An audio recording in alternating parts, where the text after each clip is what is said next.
Hello and welcome to another week of live play readings with Zenith Theater. Tonight we are very proud to read for you all Love's Labour's Lost by William Shakespeare. I am Claire. I'm the artistic director of Zenith Players. I would also like to say that the man behind the curtain organizing all of this is TJ Reisner. He is the technical director of Zenith Players. So if we lose the live stream for whatever reason, you know who to blame. We love him and thank him very much. All of the marvelous actors you will be hearing tonight are volunteering from the safety and comfort of their own homes. We are unable to continue with our rehearsals for our current production of Twelfth Night because of the current public health situation in the country. So we are doing our best and doing our part by staying at home and just kind of continuing to keep the arts alive from wherever is safest to us. So that one was not TJ, that one was me. We are very excited to announce that on Monday coming up, we have the first 2 chapters of The Hound of the Baskervilles, and that is a Zenith original, and it is an adaptation of the Sherlock Holmes story, Hound of the Baskervilles, and we will be releasing that every Monday on a weekly basis as a serial, almost in the way that the text was originally released quite a while ago. I'm also very excited to announce that next Wednesday, we are going to be performing our Sonnet Slam. That's Wednesday, April 29th, starting at 7 p.m. And why I'm so excited to announce this is that we are doing a benefit for Feeding America.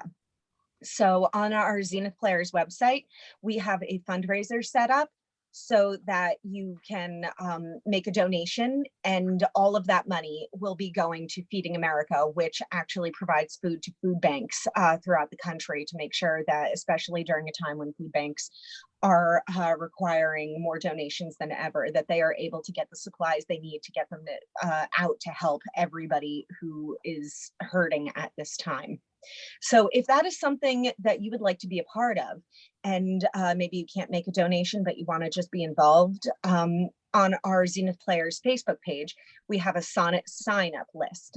We still have many sonnets open. We ask that you only sign up for 2 of them for the time being, because we want to make sure that we get as many readers in as possible. But yeah, it's a really simple sign-up process, and you just go on, choose the sonnet that you'd like to read, and go from there. Again, that is Wednesday, April 29th at 7 p.m.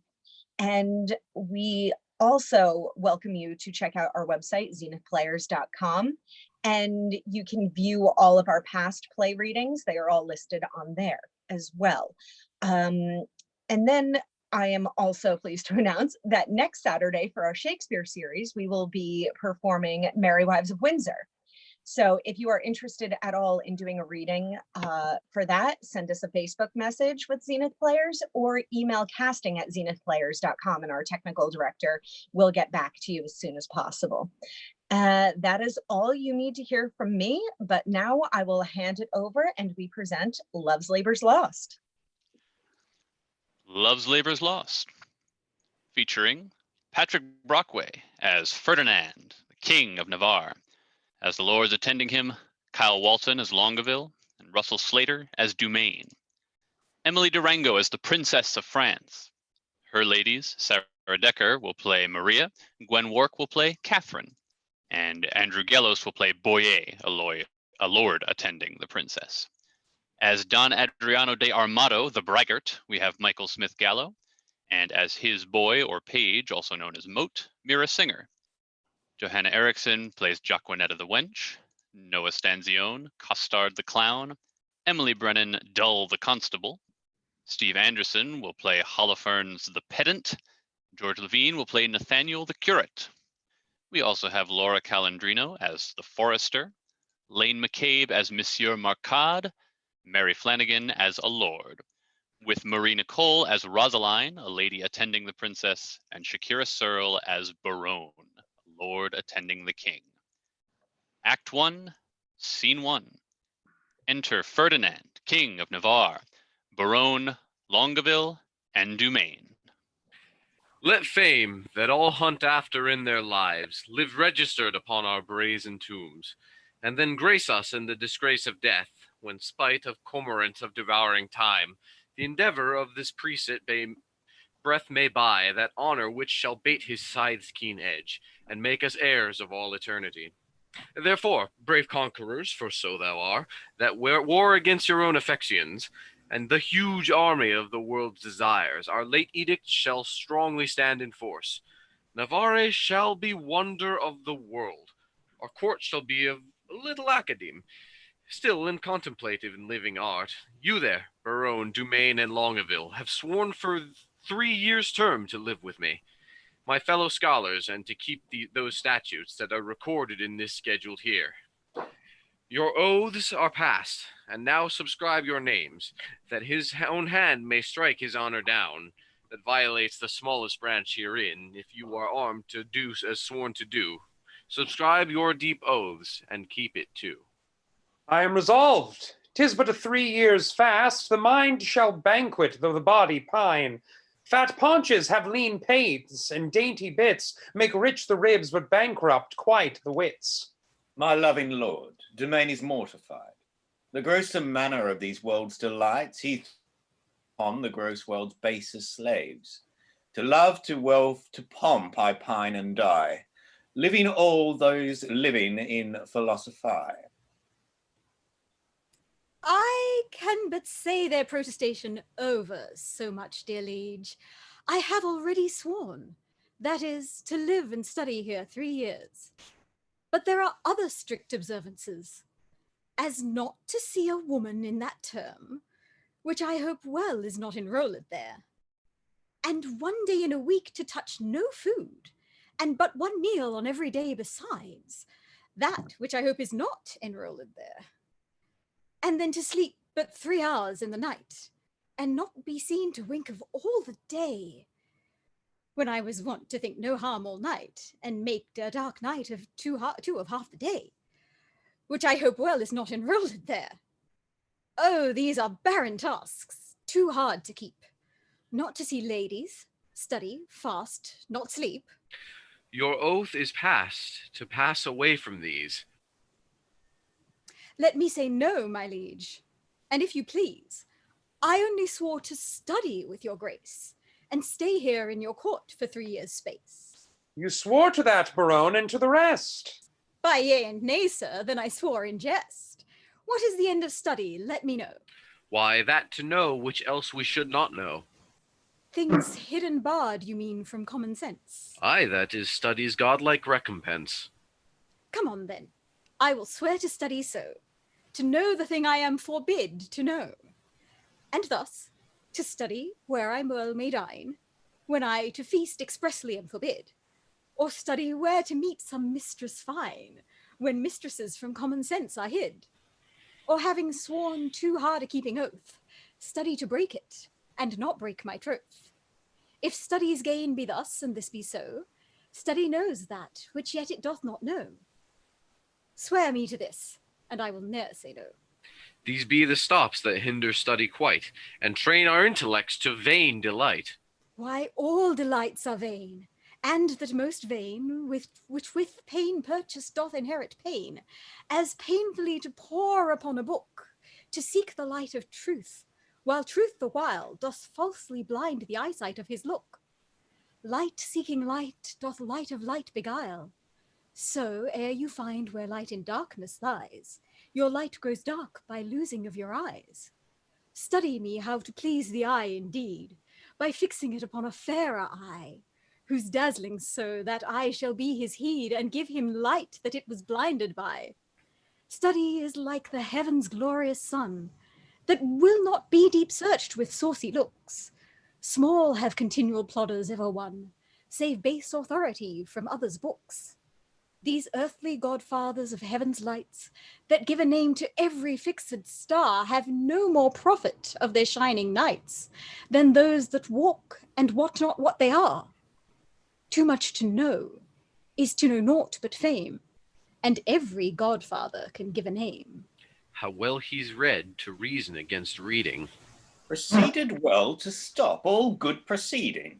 He weeds the corn and still lets grow the weeding. The spring is near when green geese are a-breeding. How follows that? Fit in his place and time. In reason, nothing. Something then in rhyme. Barone is like an envious sneaping frost that bites the firstborn infants of the spring. Well, say I am. Why should proud summer boast before the birds have any cause to sing? Why should I joy in any abortive birth? At Christmas I no more desire a rose than wish a snow in May's newfangled shows, but like of each thing that in season grows. So you, to study now it is too late, climb o'er the house to unlock the little gate. Well, sit you out. Go home, Barone, adieu. No, my good lord, I have sworn to stay with you. And though I have for barbarism spoke more than for that angel knowledge you can say, yet confident I'll keep what I have sworn and bide the penance of each 3 years' day. Give me the paper, let me read the same, and to the strictest decrees I'll write my name. How well this yielding rescues thee from shame. Hath this been proclaimed? 4 days ago. Let's see the penalty. That no woman shall come within a mile of my court on pain of losing her tongue. Who devised this penalty? Marry, that did I. Sweet lord, and why? To fright them hence with that dread penalty. A dangerous law against gentility.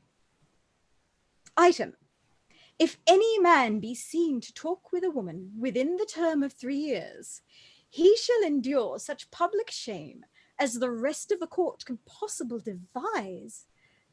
This article, my liege, yourself must break. For well you know he comes here in embassy, the French king's daughter with yourself to speak, a maid of grace and complete majesty, about surrender up of Aquitaine to her decrepit sick and bedrid father. Therefore, this article is made in vain, or vainly comes the admired princess hither. What say you, lords? Why, this was quite forgot. So study evermore is overshot. While it doth study to have what it would, it doth forget to do the thing it should. And when it hath the thing it hunteth most, 'tis one as towns with fire, so won, so lost. We must of force dispense with this decree. She must lie here on mere necessity. Necessity will make us all forsworn 3,000 times within this 3 years' space. For every man with his effects is born, not by might mastered, but by special grace. If I break faith, this word shall speak for me. I am forsworn on mere necessity. So to the laws at large I write my name, and he that breaks them in the least degree stands in attainder of eternal shame. Suggestions are to other than as to me. But I believe, although I seem so loath, I am the last that will keep last his oath. But is there no quick recreation granted? Aye, that there is. Our court, you know, is haunted with refined traveller of Spain. A man in all the world's new fashion planted, that hath a mint of phrases in his brain. One who the music of his own vain tongue doth ravish like enchanting harmony. A man of compliments, whose right and wrong have chose as impure of their mutiny. This child of fancy, that Armado hight, for interim to our studies shall relate. In high-born words, the worth of many a knight from tawny Spain lost in the world's debate. How you delight, my lords, I know not I, but I protest I love to hear him lie, and I will use him for my minstrelsy. Armado is a most illustrious wight, a man of fire new words, fashion's own knight. Costard the swain and he shall be our sport, and so to study 3 years is but short. Enter Dull, a constable, with a letter, and Costard. Which is the Duke's own person? This fellow, what wouldst? I myself reprehend his own person, for I am his grace's Farborough, but I would see his own person in flesh and blood. This is he. Signor commends you. There's villainy abroad. This letter will tell you more. Sir, the contempts thereof are as touching me. A letter from the magnificent Armado. How low soe'er the matter, I hope in God for high words. A high hope for a low heaven, God grant us patience. To hear or forbear hearing? To hear meekly, sir, and to laugh moderately, or to forbear both. Well, sir, be it as the style shall give us cause to climb in the merriness. And the matter is to me, sir, as concerning Jacquinetta. The manner of it is, I was taken with the manner. In what manner? In manner and form following, sir, all those three. I was seen with her in the manor house, sitting with her upon the form, and taken following her into the park, which put together is in manner and form following. Now, sir, for the manner, it is the manner of man to speak to a woman, for the form in some form. For the following, sir? As it shall follow in my correction, and God defend the right. Will you hear this letter with attention? As we would hear an oracle. Is such as the simplicity of man to hearken after the flesh. Great deputy, the Welkin's vicegerent and sole dominator of Navarre, my soul's earth's god, and body's fostering patron. Not a word of costard yet? So it is. It may be so, but if he says it is so, he is in telling true, but so. Peace. Be to me, and every man that dares not fight. No words. Of other men's secrets, I beseech you. So it is, besieged with sable-collared melancholy. I did commend the black oppressing humor to the most wholesome physic of thy health-giving air, and, as I am a gentleman, betook myself to walk. The time when, about the 6th hour, when beasts most graze, birds most peck, and men sit down to that nourishment which is called supper. So much for the time when, now for the ground which I mean I walked upon. It is yclept the park. Then for the place where I mean I did encounter that obscene and most preposterous event that draweth from my snow's white pen the ebon-coloured ink, which here thou viewest, beholdest, surveyest, or seest, but to the place where it standeth northeast, and by east from the west corner of thy curious knotted garden. There did I see that low-spirited swain, that base minnow of thy mirth. Me? That unlettered small knowing soul. Me? That shallow vassal. It is still me? Which, as I remember, high-costed. Oh, me. Sorted and consorted, contrary to thy establishment proclaimed edict and containant canon, which but with this passion I to say wherewith. With a wench. With a child of our grandmother, Eve, a female, or, for thy more sweet understanding, a woman. Him I, as my ever-esteemed duty pricks on me, have sent to thee, received the meed of punishment by thy sweet grace's officer, Anthony Dull, a man of good repute, carriage, bearing, and estimation. Me! And it shall please you, I am Anthony Dull. For Jacquinetta, so the weaker vessel called which I apprehended with the aforesaid swain, I keep her as a vessel of thy law's fury, and shall, at the least of thy sweet notice, bring her to trial. Thine in all compliments of devoted and heart-burning heart of duty, Don Adriano de Armando. This is not so well as I looked for, but the best that I ever heard. Aye, the best for the worst. But, sirrah, what say you to this? Sir, I confess the wench. Did you hear the proclamation? I do confess much of the hearing it, but little of the marking of it. It was proclaimed a year's imprisonment to be taken with a wench. I was taken with none, sir. I was taken with a damsel. Well, it was proclaimed damsel. This was no damsel, neither. She was a virgin. It is very too, for it was proclaimed virgin. If it were, I'd deny her virginity. I was taken with a maid. This maid will not serve your turn, sir. And this maid will serve my turn, sir. Sir, I will pronounce your sentence. You shall fast a week with bran and water. I'd rather pray a month with mutton and porridge. And Don Armado shall be your keeper. My Lord Barone, see him delivered o'er. And go we, lords, to put in practice that which each to other hath so strongly sworn. The king, Longaville, and Dumain exit. I'll lay my head to any goodman's hat. These oaths and laws will prove an idle scorn. Sirrah, come on. I suffer for the truth, sir. For true it is, I was taken with Jacquinetta, and Jacquinetta is a true girl, and therefore welcome the sour cup of prosperity. Affliction may one day smile again, and till then, sit thee down, sorrow. They exit. Act 1, Scene 2. Enter Armado, and Moat his page. Boy, what sign is it when a man of great spirit grows melancholy? A great sign, sir, that he will look sad.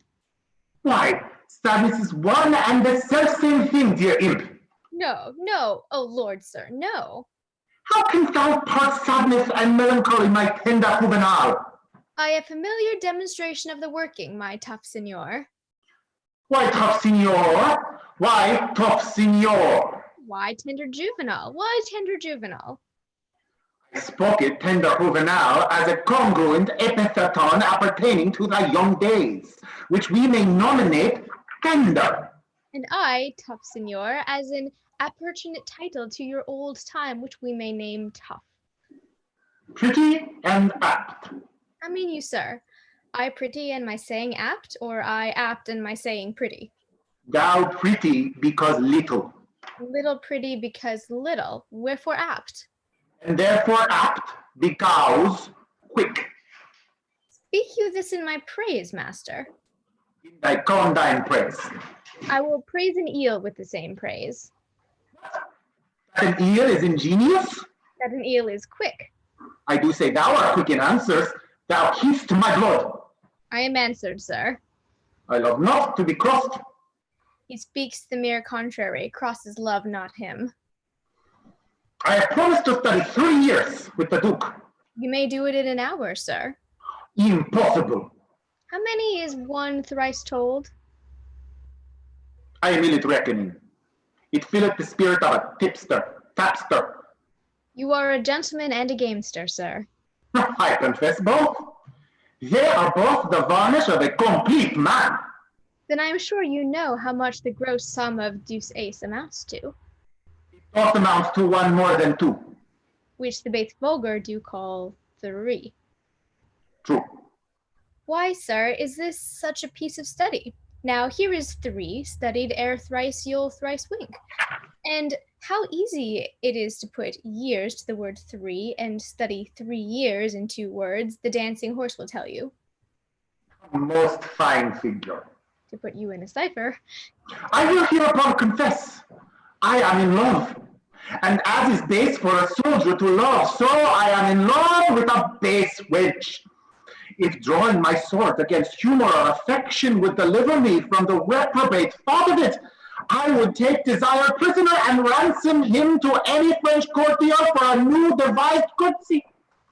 I think scorn to sigh, methinks I should outswear Cupid. Comfort me, boy.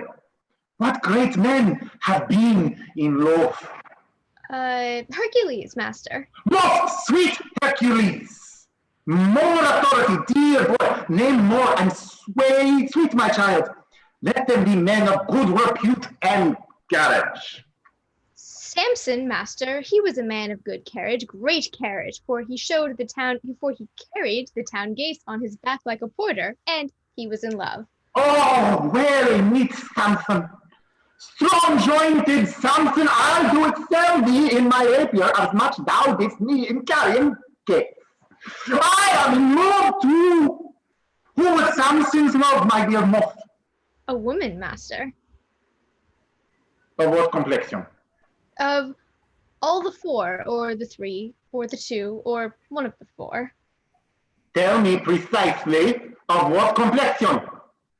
Of the sea water green, sir. Is that one of the 4 complexions? As I have read, sir, and the best of them too. Green, indeed, is the color of lovers. But to have a love of that color, methinks Samson had small reason for it. He surely affected her for her wit. It was so, sir, for she had a green wit. My love is immaculate, white and red. Most immaculate thoughts, master, are masked under such colors. Define, well-educated infant.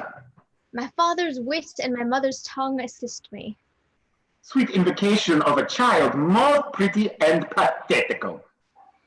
If she be made of white and red, her faults will ne'er be known. For blushing cheeks by faults are bred, and fears by pale white shown. Then if she fear or be to blame, by this you shall not know, for still her cheeks possess the same which native she doth owe. A dangerous rhyme, master, against the reason of white and red. A ballad, boy, of the king and the beggar.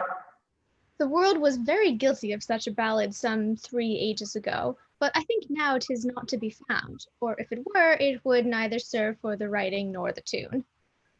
I will have that subject newly written, that I may example my discretion by some mighty precedent. Boy, I do love that country girl that I took in the park with the rational hind custard. She deserves well. To be whipped, and yet a better love than my master.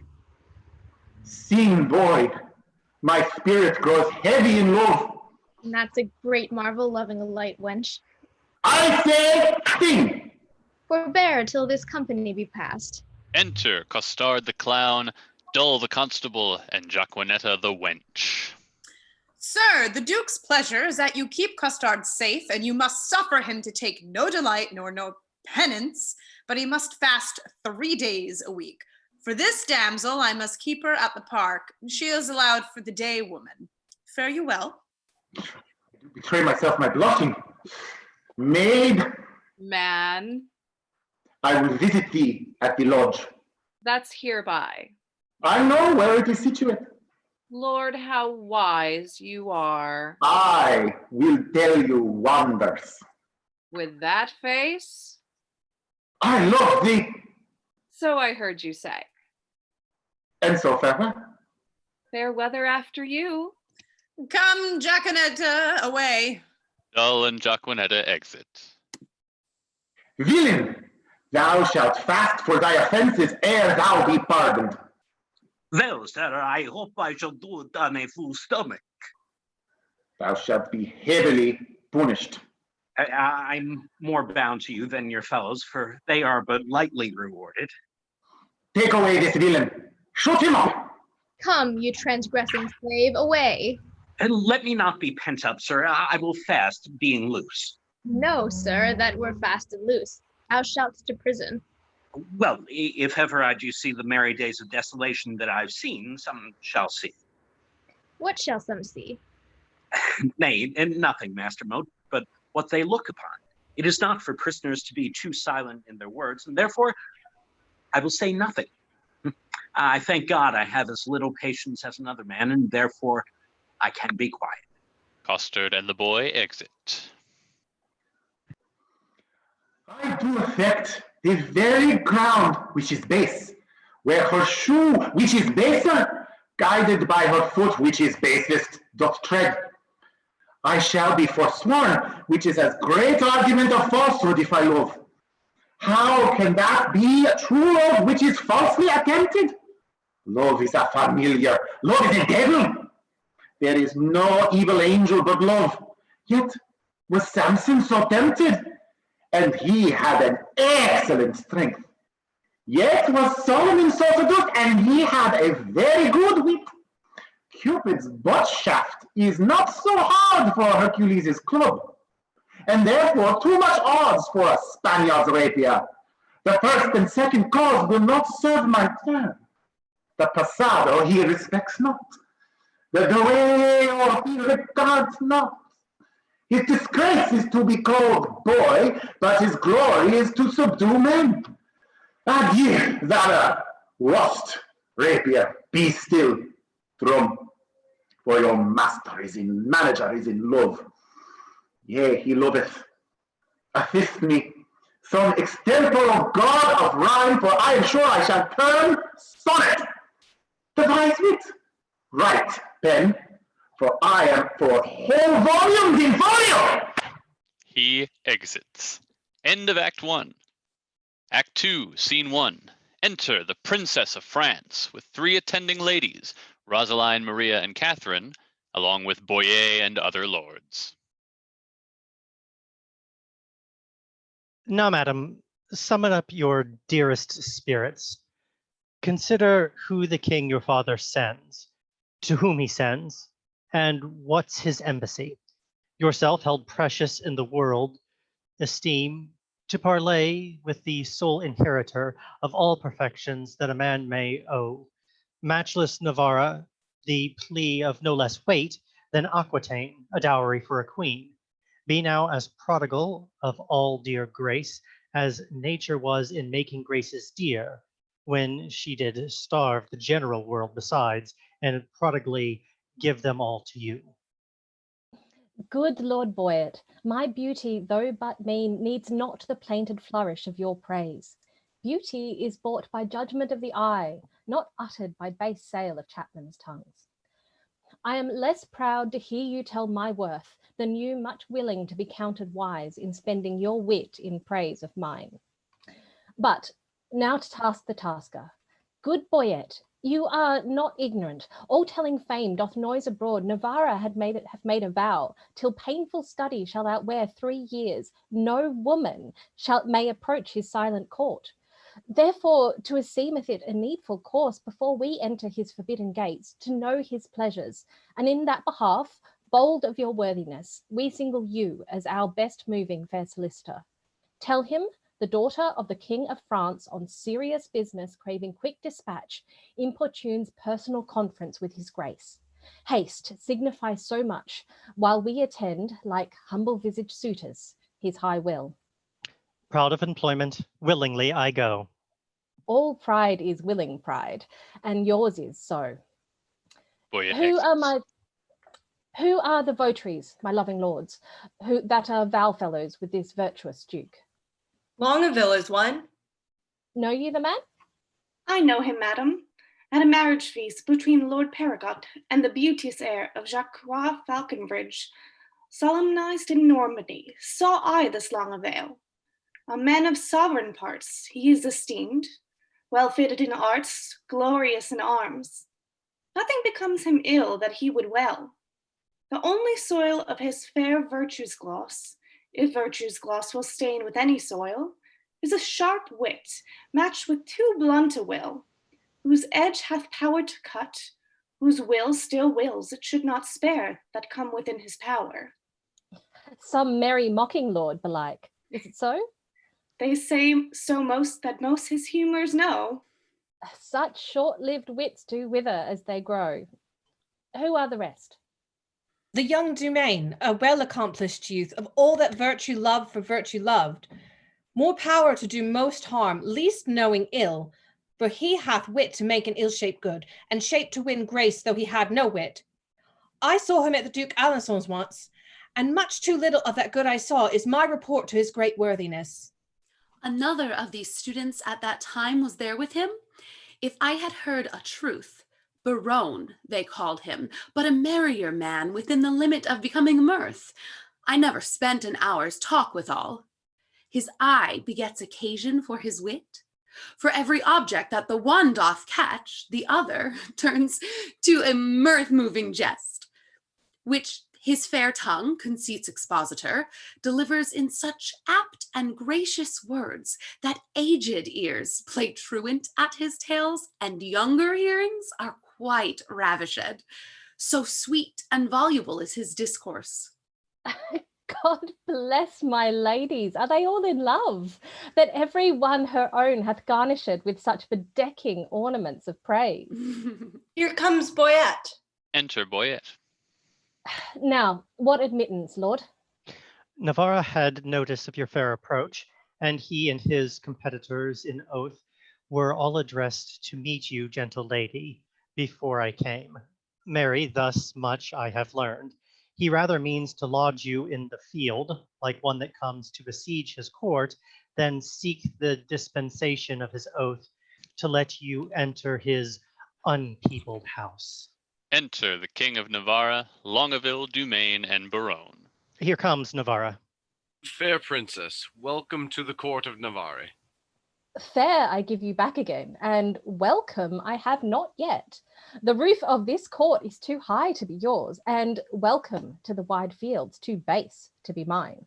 You shall be welcome, madam, to my court. I will be welcome then. Conduct me thither. Hear me, dear lady. I have sworn an oath. Our lady, help my lord. He'll be forsworn.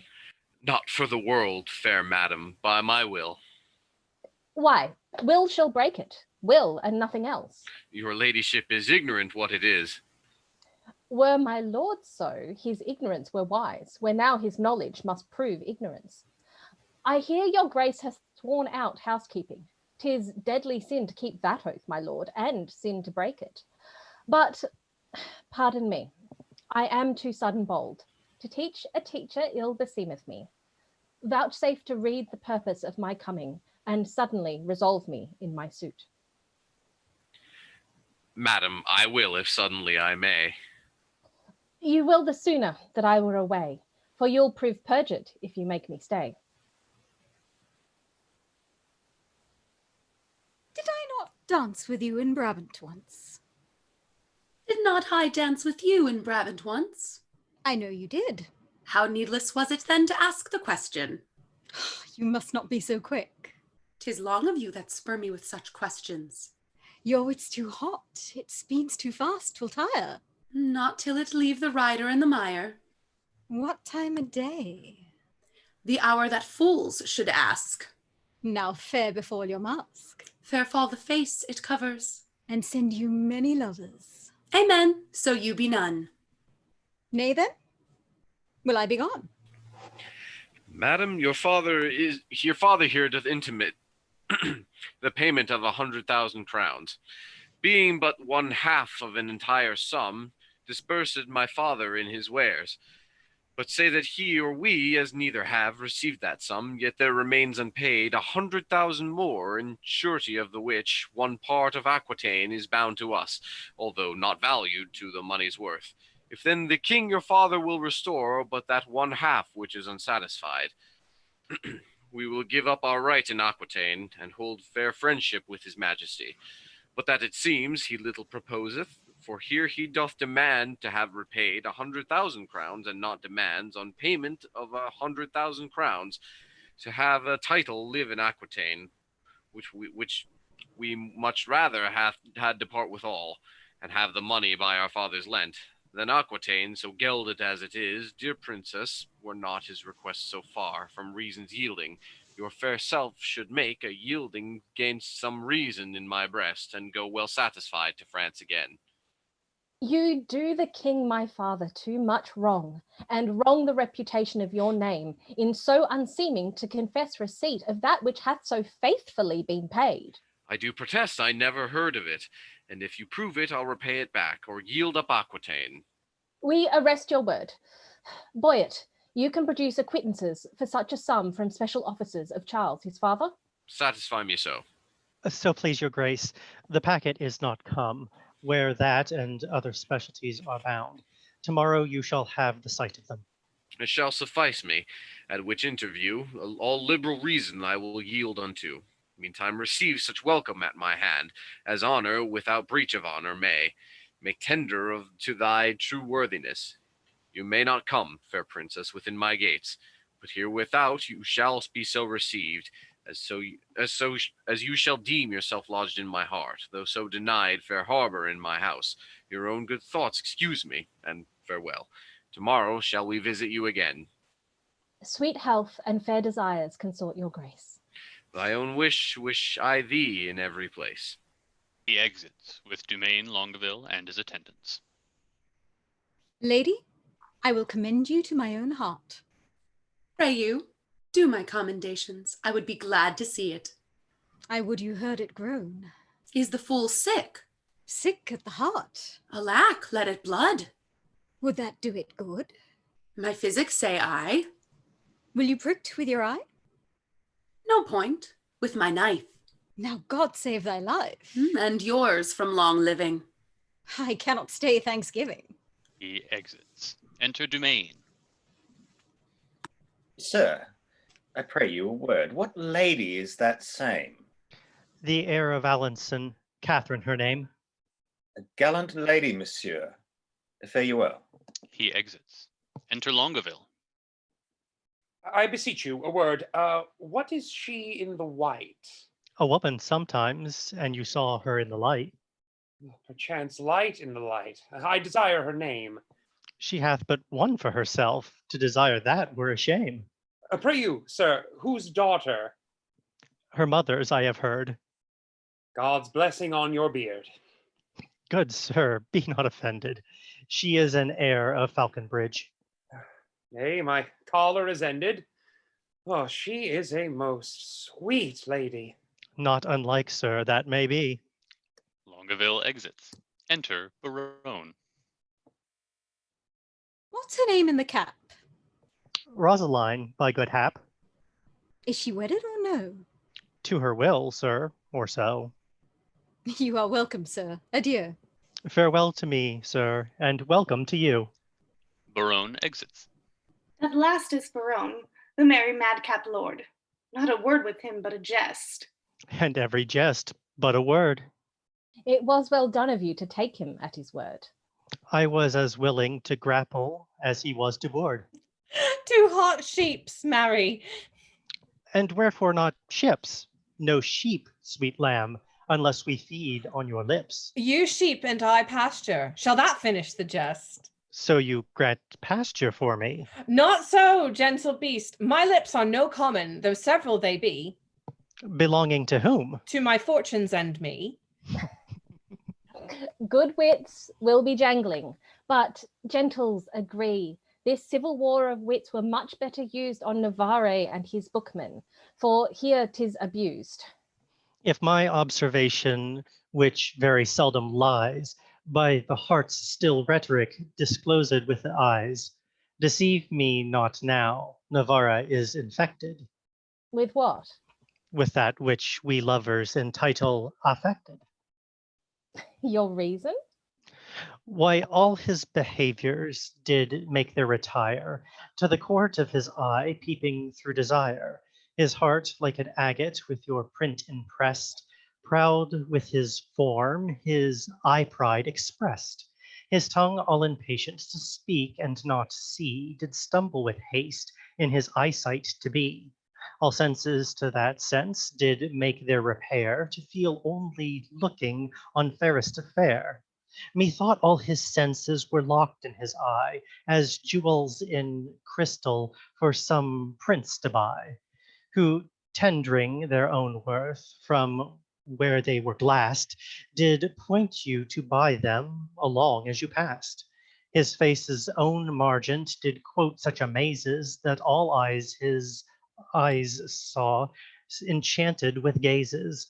I'll give you Aquitaine and all that is his, and you give for my sake but one loving kiss. Come to our pavilion. Boyet is disposed. But to speak that in words which his eye hath disclosed, I only have made a mouth of his eye, and adding a tongue which I know will not lie. Thou art an old love-monger, and speakest skillfully. He is Cupid's grandfather, and learns news of him. Then was Venus like her mother, for her father is but grim. Do you hear, my mad wenches? No, What then do you see? I, our way to be gone. And are you too hard for me? They all exit. End of Act 2. Act 3, Scene 1. Enter Armado the Braggart and his boy. Warble, child, make passionate my sense of hearing. Concolonel. Oh, sweet air, go tenderness of years. Take this key, give enlargement to the swain, bring him festinately hither. I must employ him in a letter to my love. Master, will you win your love with a French brawl? How meanest thou, brawling in French? No, my complete master, but to jig off a tune at the tongue's end, canary to it with your feet, humor it with turning up your eyelids, sigh a note and sing a note, sometimes through the throat, as if you swallowed love with singing love, sometimes through the nose, as if you snuffed up love by smelling love, with your hat penthouse-like o'er the shop of your eyes, with your arms crossed on your thin belly doublet like a rabbit on a spit, or your hands in your pocket like a man after the old painting, and keep not too long in one tune, but a snip and away. These are compliments, these are humours, these betray nice wenches that would be betrayed without these, and make them men of note. Do you note me? That most are affected to these. Thou purchased this experience. By my penny of observation. But oh! The hobby horse is forgot. Callest thou my love a hobby horse? No, master, the hobby horse is but a colt, and your love perhaps a hackney. But have you forgot your love? Almost I have. Negligent student, learn her by heart. By heart and in heart, boy. And out of heart, master. All those three I will prove. What wilt thou prove? A man, if I live, and by this, by, in, and without, upon this instant. By heart you love her, because your heart cannot come by her. In heart you love her, because your heart is in love with her. And out of heart you love her, being out of heart, that you cannot enjoy her. I am all of these three. And 3 times as much more, and yet nothing at all. Fetch hither the swain, he must carry me a letter. A message well sympathized, a horse to be ambassador for an ass. What sayest thou? Marry, sir, you must send the ass upon the horse, for he is very slow-gaited. But the way is but short. Away. as swift as lead, sir. Thy meaning, pretty ingenious? Is not lead a metal, heavy, dull, and slow? Minimi, honest master, or rather, master, no. I say lead is slow. You are too swift, sir, to say so. Is that lead slow which is fired from a gun? Sweet smoke of rhetoric! He reputes me a cannon, and the bullet that's he, I shoot thee at this way. Thump then, and I flee. He exits. I'm most acute juvenile, voluble, and free of grace. By thy favor, sweet welcome, I must sigh in thy face.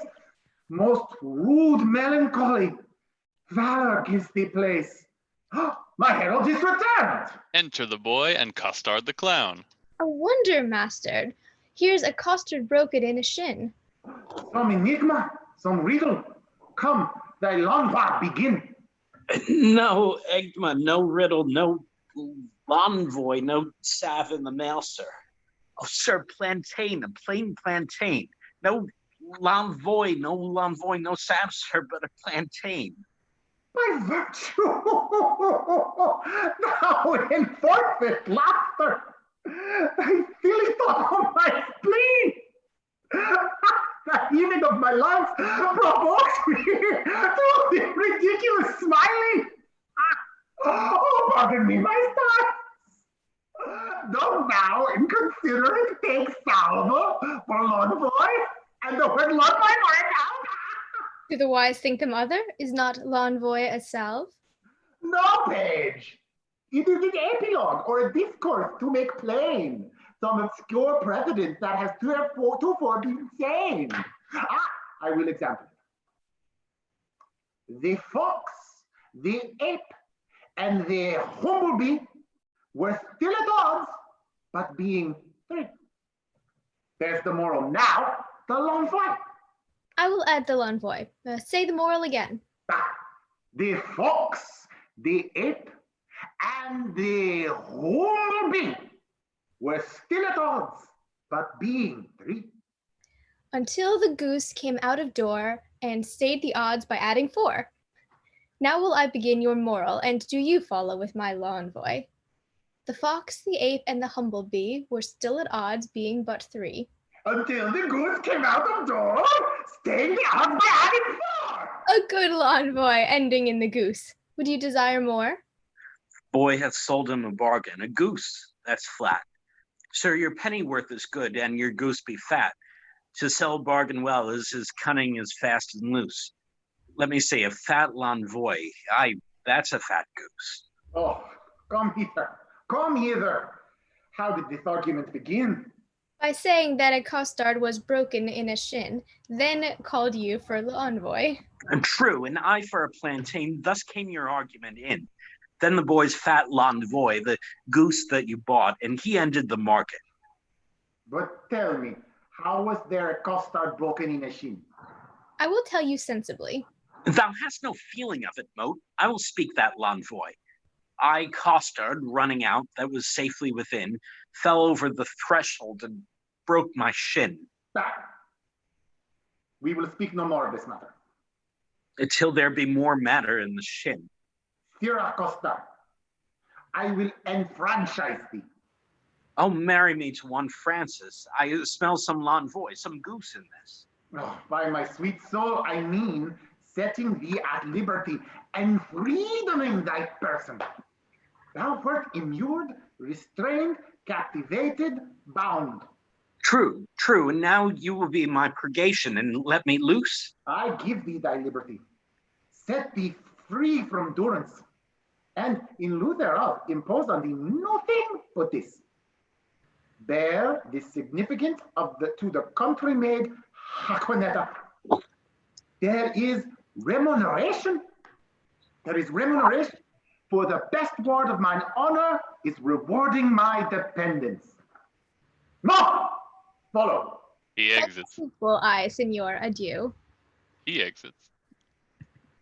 Now will I look to his remuneration. Remuneration. Oh, that's a Latin word for 3 farthings. 3 farthings. Remuneration. What's the price of this inkle? 1 penny. No, I'll give you a remuneration. Why, it carries it. Remuneration. Why, it is a fair in England French crown. I will never buy and sell out of this word. Enter Barone. My good knave Costard, exceedingly well met. Pray you, sir, how much carnation ribbon may a man buy for a remuneration? What's a remuneration? Marry, sir, 1/2 penny farthing. Why then, 3 farthing worth of silk? I thank your worship. God be with you. He begins to exit. Stay, slave, I must employ thee. As thou wilt win my favour, good my knave, do one thing for me that I shall entreat. What would you have it done, sir? This afternoon. Well, I will do it, sir. Very well. Thou knowest not what it is. Oh, I shall know, sir, when I've done it. Why, villain, thou must know it first. I will come to your worship tomorrow morning. It must be done this afternoon. Hark, slave, it is but this. The princess comes to hunt here in the park, and in her train there is a gentle lady. When tongues speak sweetly, then they name her name, and Rosaline they call her. Ask for her, and to her white hand see thou do commend this sealed up counsel. Here's thy guerdon. Go. Garden. Oh, sweet garden. Better than remuneration. 11-piece farthing better. Most sweet garden. I will do it, sir, in print. Garden, remuneration. He exits.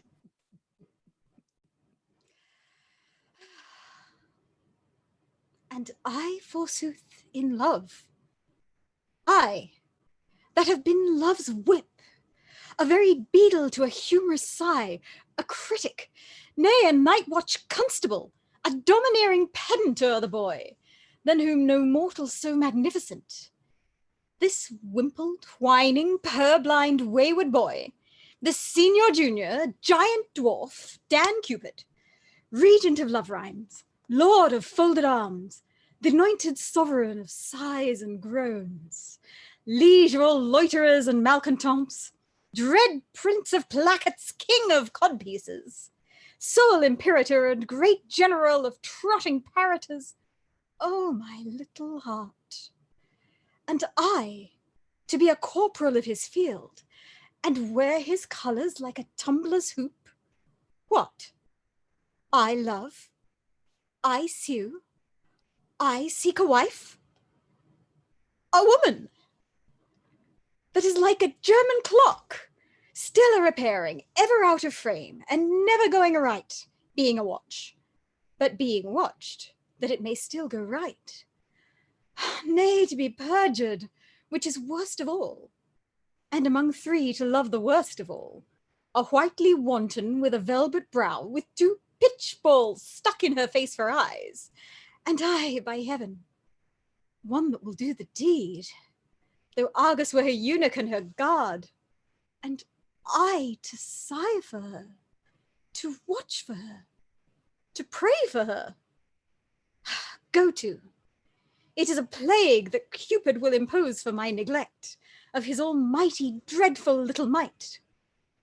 Well, I will love, write, sigh, pray, sue, groan. Some men must love my lady, and some Joan. He exits. End of Act 3. Act 4, Scene 1. Enter the Princess of France, a forester, and the princess's ladies, Boyette and her other lords. Was that the king that spurred his horse so hard against the steep uprising of the hill? I know not, but I think it was not he. Whoever he was, he showed a mounting mind. Well, lords, today we shall have our dispatch. On Saturday we will return to France. Then, Forester, my friend, where is the bush that we must stand and play the murderer in? Hereby, upon the edge of yonder coppice, a stand where you may make the fairest shoot. I thank my beauty, I am fair that shoot, and therefore, thereupon thou speakest, the fairest shot. Ah, pardon me, madame, for I meant not so. What? First praise me, and again say no? Oh, short-lived pride, not fair, alack for woe. Yes, madame, fair. Nay, never paint me now. Where fair is not, praise cannot mend the brow. Here, good my glass, take this for telling true. Fair payment for foul words is more than due. Nothing but fair is that which you inherit. See, my beauty will be saved by merit. Oh, heresy and fair, fit for these days. A giving hand, though foul, shall have fair praise. But come, the bow. Now mercy goes to kill, and shooting well is then accounted ill. Thus will I save my credit in the shoot. Not wounding, pity would not let me do it. If wounding, then it was to show my skill, that more for praise than purpose meant to kill. And out of question so it is sometimes, glory grows guilty of detested crime, when for fame's sake, for praise, an outward part, we bend to that the working of the heart. As I for praise alone now seek to spill the poor dear's blood, that my heart means no ill. Do not cursed wives hold that self-sovereignty for only praise sake when they strive to be lords or their lords? Only for praise, and praise we may afford to any lady that subdues a lord. Enter Custard the clown. Here comes a member of the Commonwealth. God dig ye den, sir. Pray you, which is the head lady? Thou shalt know her, fellow, by the rest that have no heads. Which is the greatest lady, the highest? The thickest and the tallest? The thickest and the tallest. It is so. Truth is truth. And your waist, mistress, were as slender as my wig. One of these maids' girdles for your waist should be fit. Now, are not you the chief woman? You are the thickest here. What's your will, sir? What's your will? I have a letter from Monsieur Baron to one Lady Rosalind. Oh, thy letter. He's a good friend of mine. Stand aside, good bearer. Boyette, you can carve. Break up this capon. I am bound to serve. This letter is mistook. It importeth none here. It is writ to Jacquinetta. We will read it, I swear. Break the neck of the wax, and everyone give ear. By heaven, that thou art fair is most infallible. True that thou art beauteous, truth itself that thou art lovely. More fairer than fair, beautiful than beauteous, truer than truth itself. Have commiseration on thy heroical vassal, the magnanimous and most illustrate King Cophetua. Set eye upon the pernicious and indubitate beggar Xenophilon, and he it was that might rightly say, Veni, vidi, vici, which to anathemize in the vulgar, base and obscure vulgar, videlicet. He came, see, and overcame. He came, 1, see, 2, overcame, 3. Who came? The king. Why did he come? To see. Why did he see? To overcome. Who come? To whom came he? To the beggar. What saw he? The beggar. Who overcame he? The beggar. The conclusion is victory. On whose side? The king's. The captive is enriched. On whose side? The beggar's. The catastrophe is a nuptial. On whose side? The king's? No. On both in one, or one in both. I am the king, for so stands the comparison. Thou the beggar, for so witnesseth thy lowliness. Shall I command thy love? I may. Shall I enforce thy love? I could. Shall I entreat thy love? I will. What shalt thou exchange for rags? Robes. For tittles? Titles. For thyself? Me. Thus expecting thy reply, I profane my lips on thy foot, my eyes on thy picture, and my heart on thy every part. Thine in dearest design of industry, Don Adriano de Armado. Thus dost thou hear the Nemean lion roar, 'gainst thee, thou lamb, that steadest his prey, submissive fall his princely feet before, and he from forage will incline to play. But if thou strive, poor soul, what art thou then? Food for his rage, repasture for his den.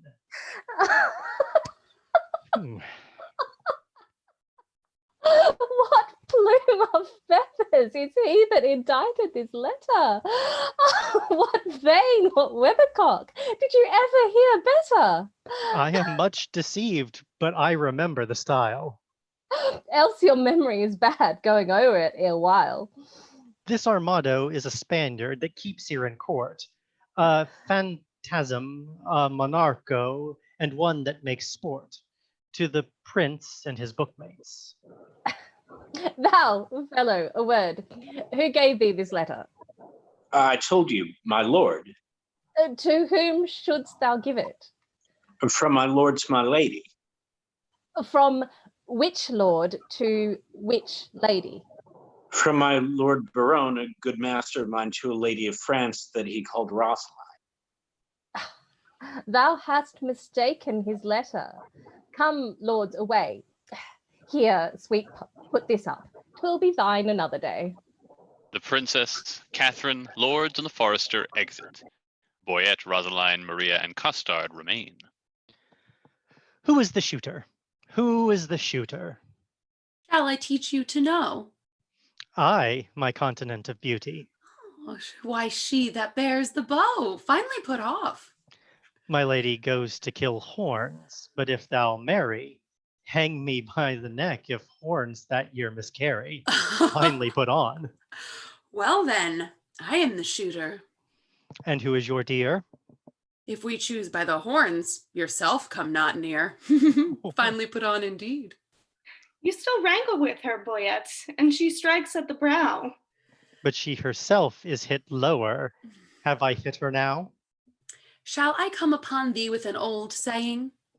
That was a man when King Pippin of France was a little boy. As touching the hit it? So may I answer thee, or with one as old.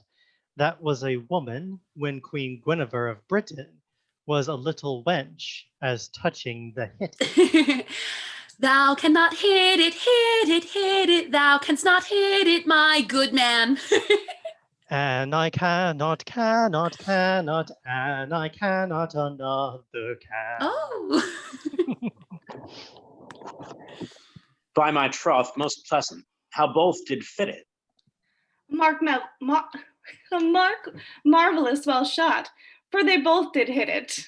A mark, oh, a mark, but that mark, a mark, says my lady.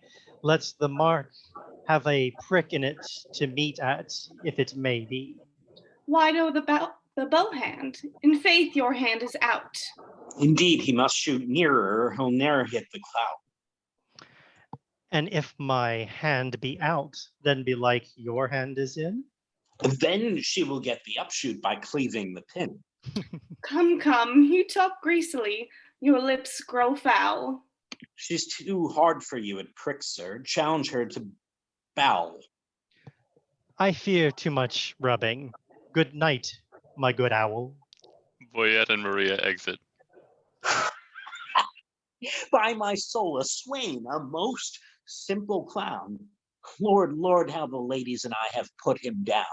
On my troth, most sweet jests, most inconning vulgar wit, when it comes so smoothly off, so seemly as it were, so fit. Armado on the one side, oh, a most dainty man, to see him walk before a lady and to bear her fan, to see him kiss his hand, and how sweetly he will swear, and his page on the other side, that handful of wit. Ah, heavens, it is a most pathetical knit. Sola! He exits. Act 4, Scene 2. Enter Dull the Constable, Holofernes the Pedant, and Nathaniel the Curate. Very reverend sport, truly, and done in the testimony of a good conscience. The deer was, as you know, sanguis, in blood, ripe as the palm water, which now hangeth like a jewel in the ear of the Calo, the sky, the welkin, the heaven, and anon falleth like a crab on the face of terra, the soil, the land, the earth. Truly, Master Holofernes, the epithets are sweetly varied, like a scholar at the least. But, sir, I assure you, it was a buck of the first head. Sir Nathaniel, hold credo. 'Twas not a hode credo, 'twas a pricket. Oh, most barbarous intimation, yet a kind of insinuation, as it were, in way of explication, facere, as it were, replication, or rather ostentare, to show, as it were, his inclination after he's undressed, unpolished, uneducated, unpruned, untrained, or rather unlettered, or ratherest unconfirmed fashion, to insert again my hallowed credo for a deer. I said the deer was not a howd credo, 'twas a pricket. Twice sod simplicity, miscartus. Oh, thou monster ignorance, how deformed dost thou look! Sir, he hath never fed of the dainties that are bred in a book. He hath not eat paper, as it were. He hath not drunk ink. His intellect is not replenished. He is only an animal, only sensible in the duller parts. And such barren plants are set before us that we should be thankful. We thankful should be when we taste and feeling are for those parts that do fructify in us more than he. For as it would ill become me to be vain, indiscreet, or a fool, such were there a patch set on learning to see him in a school. But Omne bene, say I, being of an old father's mind. Many can brook the weather that love not the wind. You two are bookmen. Can you tell me by your wit what was a month old at Cain's birth that's not 5 weeks old as yet? Tina, good man dull. Dick Tina, good man dull. What is dictima? A title to Phoebe, to Luna, to the moon. The moon was a month old when Adam was no more, and wrought not to 5 weeks when he came to 5 score. The illusion holds in the exchange. 'Tis true indeed, the collusion holds in the exchange. God comfort thy capacity. I say the illusion holds in the exchange. And I say the pollution holds in the exchange, for the moon is never but a month old. And I say, besides that, 'twas a pricket that the princess killed. Sir Nathaniel, will you hear an extemporal epitaph on the death of the deer? And to humor the ignorant, call I the deer the princess killed a pricket. Per J, good Master Holofernes, per J, so it shall please you to abrogate scurrility. I will something affect the letter, for it argues facility. The prayful princess pierced and pricked a pretty pleasing pricket. Some say a sore, but not a sore till now made sore with shooting. The dogs did yell, put L to sore, then sorrel jumps from thicket, or pricket sore, or else sorrel, the people follow hooting. If sore be sore, then L to sore makes 50 sores of sorrel. Of one sore I 100 make, by adding but one more L. A rare talent. Talent be a claw. Look how he claws him with a talent. This is a gift that I have, simple, a foolish, extravagant spirit, full of forms, figures, shapes, objects, ideas, apprehensions, motions, revolutions. These are begot in the ventricle of memory, nourished in the womb of Pia Mater, and delivered upon the mellowing of occasion. But the gift is good in those in whom it is acute, and I am thankful for it. Sir, I praise the Lord for you and so many of my parishioners, for their sons are well tutored by you, and their daughters profit greatly under you. You are a good member of the Commonwealth. May Hercule, if their sons be ingenious, they shall want no instruction. If their daughters be capable, I will put it to them.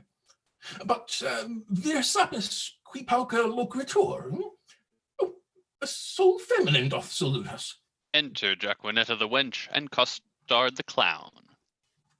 God give you good morrow, Master Person. Master Person? Cause I pierce one, and if one should be pierced, which is the one? Marry, Master Schoolmaster, he that is likeliest to a hogshead. Of piercing a hogshead? Oh, a good lustre of conceit in a turf of earth. Fire enough for a flint, pearl enough for a swine.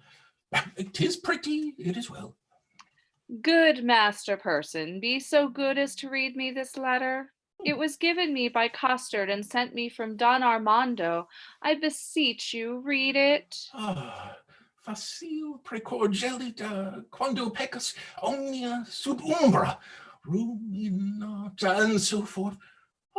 Good old Mantuan, I may speak of thee as the traveller doth of Venice. Venetia, che non ti vede, non ti pretia. Old Mantuan, who understand thee not, loves thee not. Who so love me far. Under pardon, sir, what are the contents? Or rather, as Horace says in his, my soul, verses. Aye, sir, and very learned. Let me hear a stanza, a verse. Legem Domine. If love make me forsworn, how shall I swear to love? Never faith could hold if not to beauty vowed. Though to myself forsworn, to thee I'll faithful prove. Those thoughts to me were oaks, to thee like osiers bowed.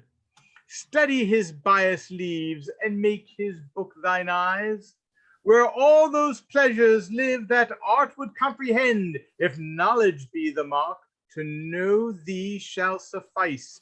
Well learned is that tongue that well can thee commend.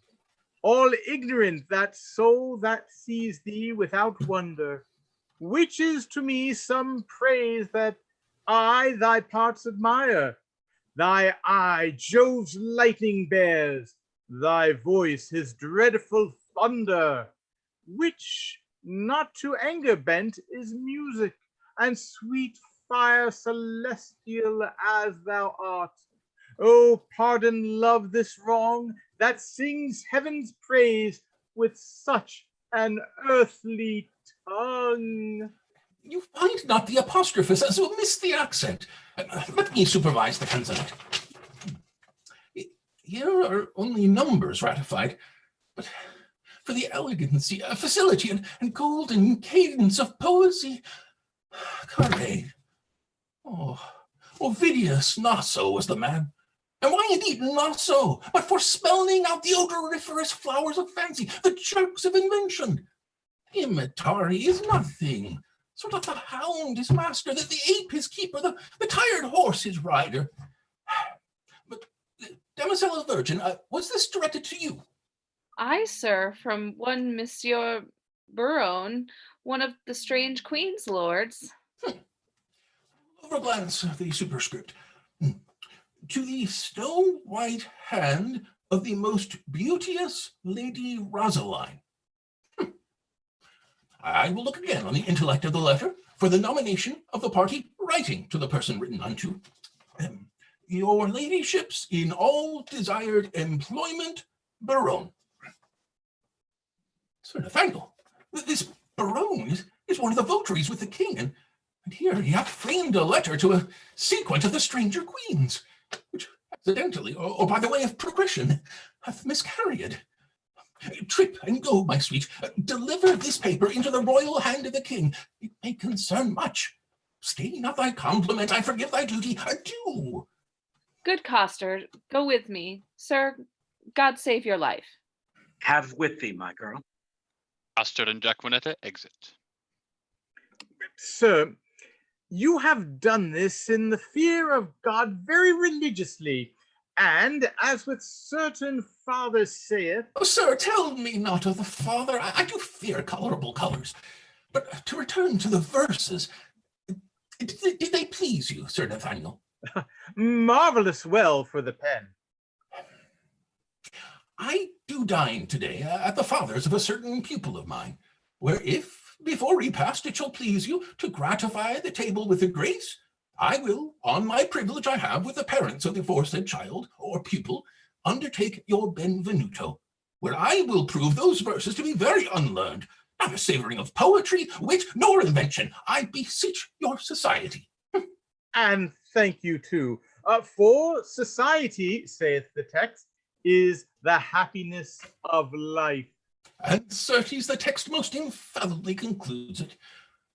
Sir, I do invite you to. You shall not say me nay. Poca verba. Away, the gentles are at their game. We will to our recreation. They exit. Act 4, Scene 3. Enter Baron with a paper in his hand, alone. The king he is hunting the deer. I am coursing myself. They have pitched a toil, I am toiling in a pitch. Pitch that defiles. Defile, a foul word. Well, set thee down, sir. For so they say the fool said, and so say I, and I the fool. Well proved wit. By the Lord, this love is as mad as Ajax. It kills sheep. It kills me. I am a sheep. Well proved again to my side. I will not love. If I do, hang me. I'faith, I will not. Oh, but her eye! By this light, but for her eye, I would not love her. Yes, for her 2 eyes. Well, I do nothing in the world but lie, and lie in my throat. By heaven, I do love, and it hath taught me to rhyme, and to be melancholy. And here is part of my rhyme, and here my melancholy. Well, she hath one of my sonnets already. The clown bore it, the fool sent it, and the lady hath it. Sweet clown, sweeter fool. Sweetest lady. By the world, I would not care a pin if the other 3 were in. Here comes one with a paper. God give him grace to groan. The king enters with a paper. Ay me.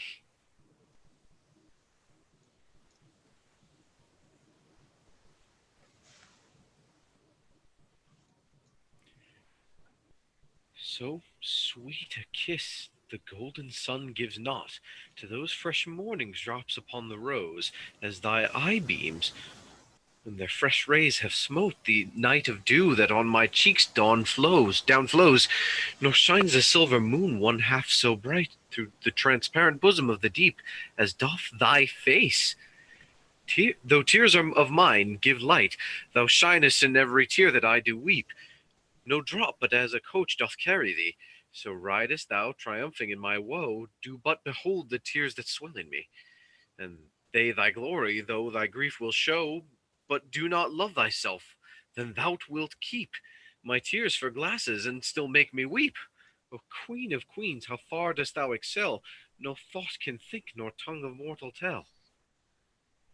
How shall she know my griefs? I'll drop the paper. Sweet leaves, shade folly. Who is he comes here? Enter Longaville with papers. What, Longaville and reading? Listen here. Now in thy likeness one more fool appear. Ay me, I am forsworn. Why, he comes in like a purger, wearing papers. In love, I hope, sweet fellowship in shame. One drunkard loves another of the name. Am I the first that have been perjured so? I could put thee in comfort, not by 2 that I know. Thou makest the triumvirate, the corner cap of society, the shape of love's Tyburn that hangs up simplicity. I fear these stubborn lines lack power to move. Oh, sweet Maria, empress of my love. Ugh. These numbers will I tear and write in prose. Oh, rhymes are guards on wanton Cupid's hose. Disfigure not his shop. This same shall go. Did not the heavenly rhetoric of thine eye, against whom the world cannot hold argument, persuade my heart to this false perjury? Vows for thee broke deserve not punishment. A woman I forswore, but I will prove, thou being a goddess, I forswore not thee. My vow was earthly, though a heavenly love, thy grace being gained, cures all disgrace in me. Vows are but breath, and breath a vapor is. Then thou, fair sun, which on my earth dost shine, exhalest this vapor vow, in thee it is. If broken then, it is no fault of mine. If by me broke, what fool is not so wise to lose an oath and win a paradise? This is the liver vein, which makes flesh a deity. A green goose a goddess, pure idolatry. God amend us, God amend. We are much out the way. By whom shall I send this? Company, stay! Enter Dumain with a paper. All hid, an old infant play. Like a demigod, here I sit in the sky, and wretched fool's secrets heedfully awry. More sacks to the mill, Oh heavens, I have my wish. Dumain transformed 4 woodcocks in a dish. Oh, most divine Kate. Oh, most profane coxcomb. By heaven, the wonder in a mortal eye. By earth she is not corporal, there you lie. The amber hairs for foul hath amber quoted. An amber-coloured raven was well noted. As upright as the cedar. Stoop, I say, her shoulder is with child. As fair as day. Aye, as some days, but then no sun must shine. Oh, that I had my wish. And I had mine. And mine too, good Lord. Amen, so had I mine. Is not that a good word? I would forget her, but a fever, she reigns in my blood and will remembered be. A fever in your blood? Why then incision would let her out in sauces, sweet misprision. Once more, I'll read the ode that I have writ. Once more I'll mark how love can vary wit.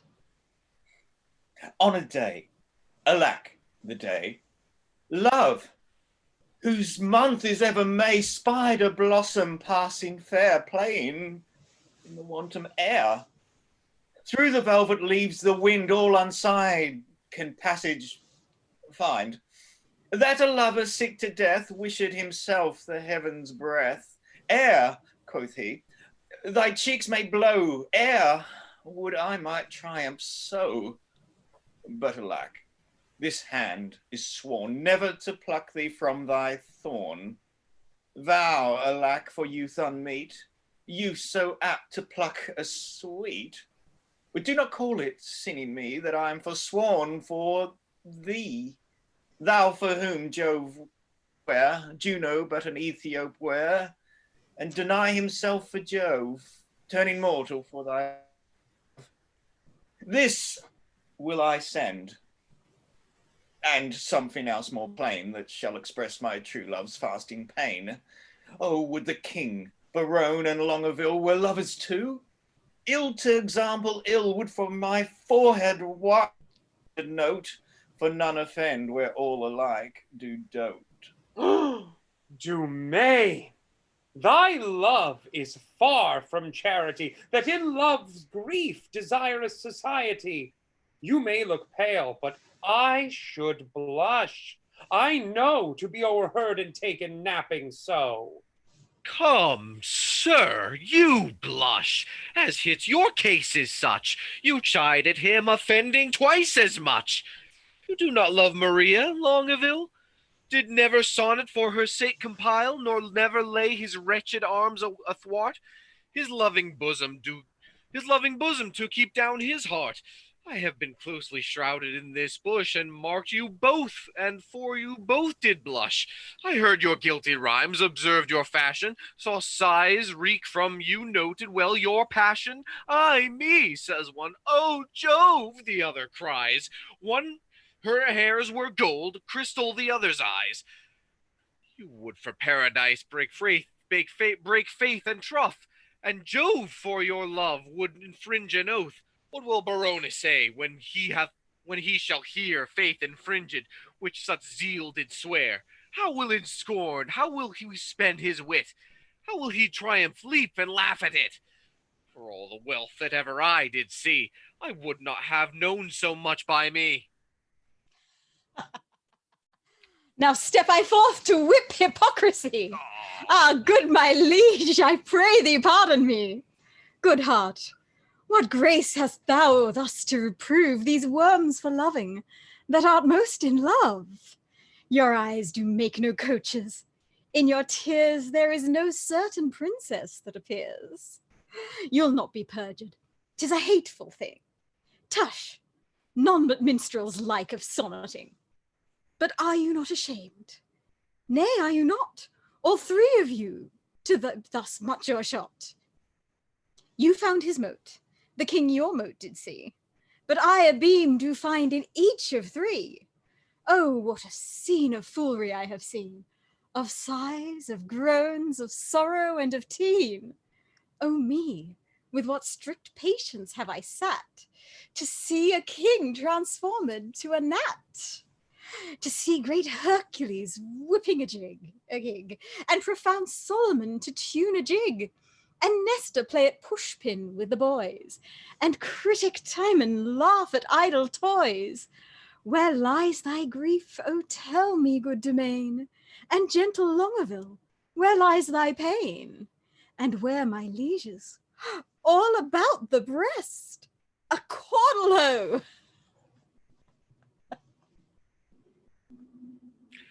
Too bitter is thy jest. Are we betrayed thus to thy overview? Not you to me, but I betrayed by you. I that am honest, I that hold it sin to break the vow I am engaged in. I am betrayed by keeping company with men like you, men of inconstancy. Where shall you see me write a thing in rhyme, or groan for Joan, or spend a minute's time in pruning me? When shall you hear that I will praise a foot, a hand, a face, an eye, a gait, a state, a brow, a breast, a waist, a leg, a limb?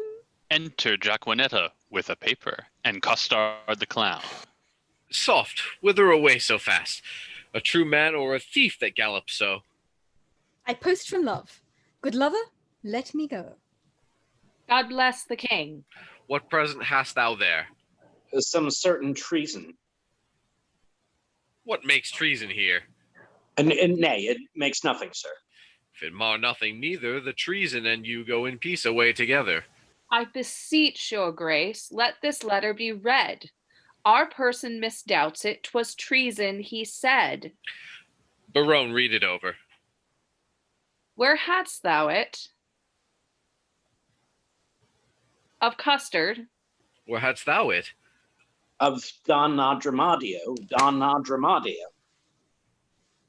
How now? What is in you? Why dost thou tear it? A toy, liege, a toy. Your grace needs not fear it. It did move him to passion, and therefore let's hear it. It is Barone's writing, and here is his name. Ah, you horse on loggerhead, you were born to do me shame. Guilty, my lord, guilty, I confess. What? That you three fools lacked me, fool, to make up the mess. He, and you, my liege, and I, are pick-pursers in love, and we deserve to die. Oh, dismiss this audience, and I shall tell you more. Now the number is even. True, we are four. Will these turtles be gone? Hence, sirs, away. Walk aside the true folk, and let the traitors stay. Aquanetta and Custard exit. Sweet lords, sweet lovers, oh, let us embrace. As true we are as flesh and blood can be. The sea will ebb and flow, heaven show his face. Young blood doth not obey an old decree. We cannot cross the cause why we were born. Therefore of all hands must we be forsworn. What, did these rent lines show some love of thine? Did they, quoth you, who sees the heavenly roseline? That like a rude and savage man of Ind at the first opening of the gorgeous east, bows not his vassal head and struck and blind, kisses the base ground with obedient breast. What peremptory eagle-sighted eye dares look upon the heaven of her brow, that is not blinded by her majesty? What zeal, what fury hath inspired thee now? My love, her mistress, is a gracious moon, she an attending star scarce seen a light. My eyes are then no eyes, nor I Barone. Oh, but for my love, day would turn to night. Of all complexion, the culled sovereignty, do meet as at a fair in her fair cheek, where several worthies make one deity, where nothing wants that want itself doth seek. Lend me the flourish of all gentle tongues. Fie, painted rhetoric, oh, she needs it not. To things of sale a seller's praise belongs. She passes praise. Then praise too short doth blot.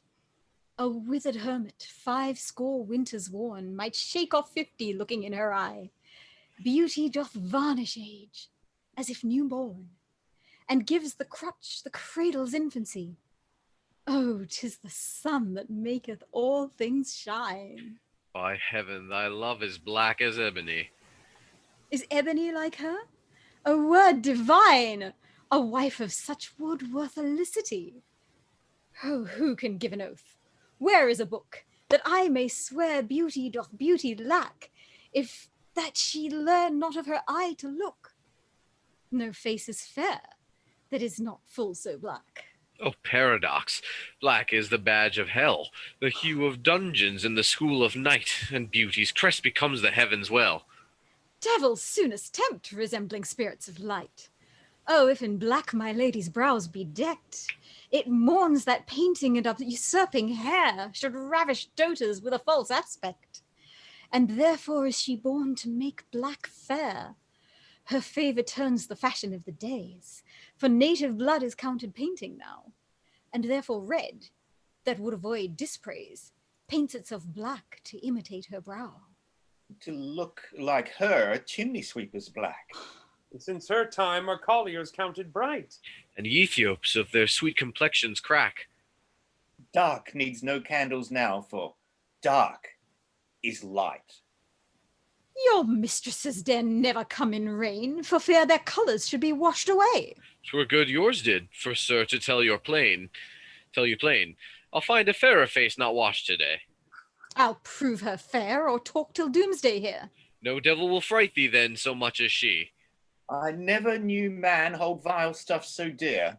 Look, there's my love, my foot in her face see. Oh, if the streets were paved with thine eyes, her feet were much too dainty for such tread. Oh, vile! Then as she goes, what upward lies the street would see as she walked overhead. But what of this? Are we not all in love? Nothing so sure, and thereby all forsworn. Then leave this chat, and good Barone now prove our loving lawful and our faith not torn. Ay, marry, there, some flattery for this evil. Oh, some authority how to proceed, some tricks, some quillets how to cheat the devil. Some salve for perjury. Oh, 'tis more than need. Have at you then, affection's men-at-arms. Oh, we have made a vow to study, lords, and in that vow we have forsworn our books. For when would you, my liege, or you, in leaden contemplation have found out such fiery numbers as the prompting eyes of beauty's tutors have enriched you with? Other slow arts entirely keep the brain, and therefore, finding barren practices, scarce show a harvest of their heavy toil. But love, first learned in a lady's eyes, lives not alone immured in the brain, but with the motion of all elements, as courses as swift as thought in every power, and gives to every power a double power. Above their functions and their offices, it adds a precious seeing to the eye.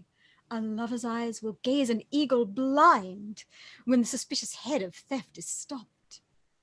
Love's feeling is more soft and sensible than are the tender horns of cocked snails. Love's tongue proves dainty Bacchus gross in taste. For valor, is not love a Hercules, still climbing trees in the Hesperides? Subtle as Sphinx, as sweet and musical as bright Apollo's lute strung with his hair. And when love speaks, the voice of all the gods makes heaven drowsy with the harmony. Never durst poet touch a pen to write until his ink were tempered with love's sighs. Oh, then his lines would ravish savage ears and plant in tyrants mild humility. From women's eyes this doctrine I derive. They sparkle still the bright Promethean fire. They are the arts, the books, the academes that show, contain, and nourish all the world. Else none at all in aught proves excellent. Then fools you were, these women to forswear, or keeping what is sworn you will prove fools. For wisdom's sake, a word that all men love, or for love's sake, a word that loves all men. Or for men's sake, the authors of these women, or women's sake by whom we men are men. Let us once lose our oaths to find ourselves, or else we lose ourselves to keep our oaths.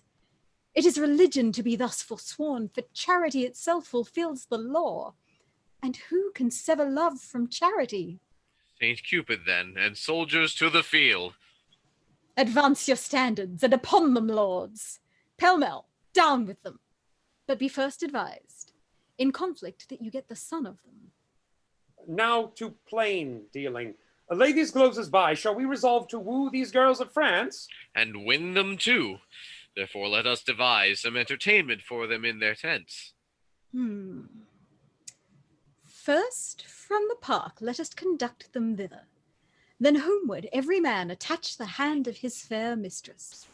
In the afternoon, we will with some strange pastime solace them, such as the shortness of the time can shape, for revels, dances, masks, and merry hours. Full run, fair love, strewing her way with flowers. Away, away. No time shall be omitted. That will betime and may be by us befitted.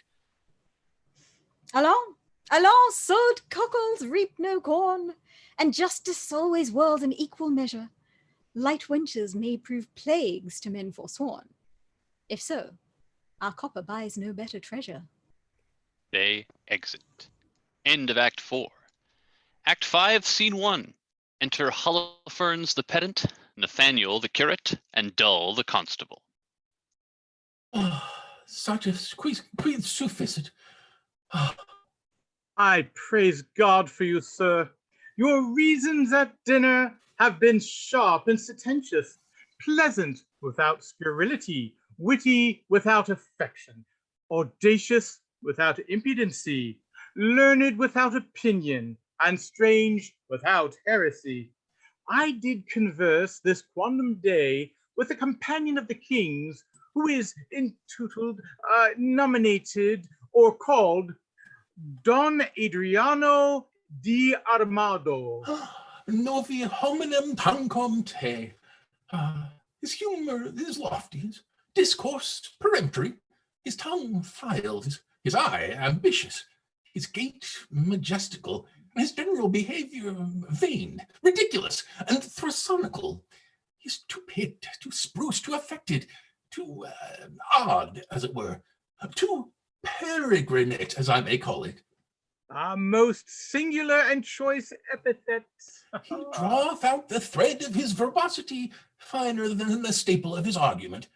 I abhor such fantastical fantasemes, such insociable and point de vie's companions, such rackers of orthography, as to speak doubt, fine, when he should say doubt, det, when he should pronounce dept, D-E-E-T, not D-E-T.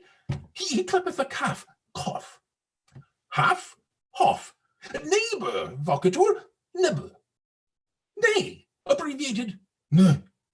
This is abominable, which he would call abominable. It insinuateth me of insania. They intelligis domine to make frantic, lunatic. Leos Deo bone intelligo. Bone? Bone forbene? Priskin, a little scratched, 'twill serve. Enter Armado the braggart, his boy, and Costard the clown. Videsne quis venit? Video et gaudio. Sirrah! Quare Shira, not Sirrah. Men of peace, well encountered. Most military, sir, salutation. They have been at a great feast of languages and stolen the scraps. Oh, they have lived long on the alms basket of words. I marvel thy master hath not eaten thee for a word, for thou art not so long by the head as honorific abilitudin intatibus. Thou art easier swallowed than a flapdragon. Peace, the peal begins. Monsieur, are you not lettered?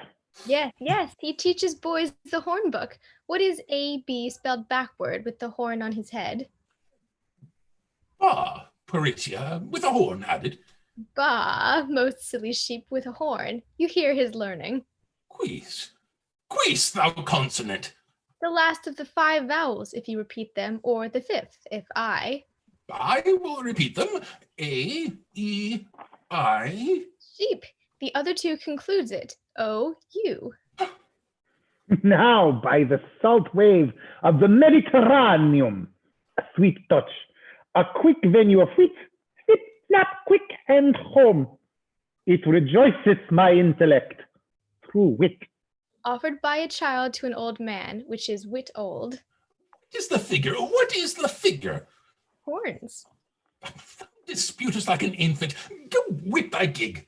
Lend me your horn to make one, and I will whip about your infamy. Unum sita, a gig of a cuckold's horn.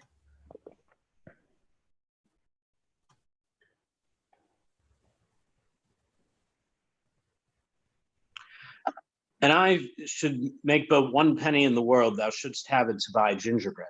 Hold, there's the very remuneration I had of thy master, that halfpenny purse of wit, thou pigeon egg of discretion. Oh, and the heavens were so pleased that thou wert but my bastard. What a joyful father wouldst thou make me. Go to, thou hast to add dunghill at the finger's ends, as they say. Oh, I smell false Latin. Dunghill for unguem. Ars, man. Perambulate. We be singled from the barbarous. Do you not educate youth at the charge house of the top of the mountain? Or Mons, the hill. At your sweet pleasure. For the mountain. I do. Sans question. Sir, it is the king's most sweet pleasure and affection to congratulate the princess at her pavilion in the posteriors of the day, which the rude multitude calls the afternoon. The posterior of the day. Oh, most gentle, most generous sir, is liable, congruent, measurable for the afternoon. The word is well culled, shows sweet and apt. I do assure you, sir, I do assure.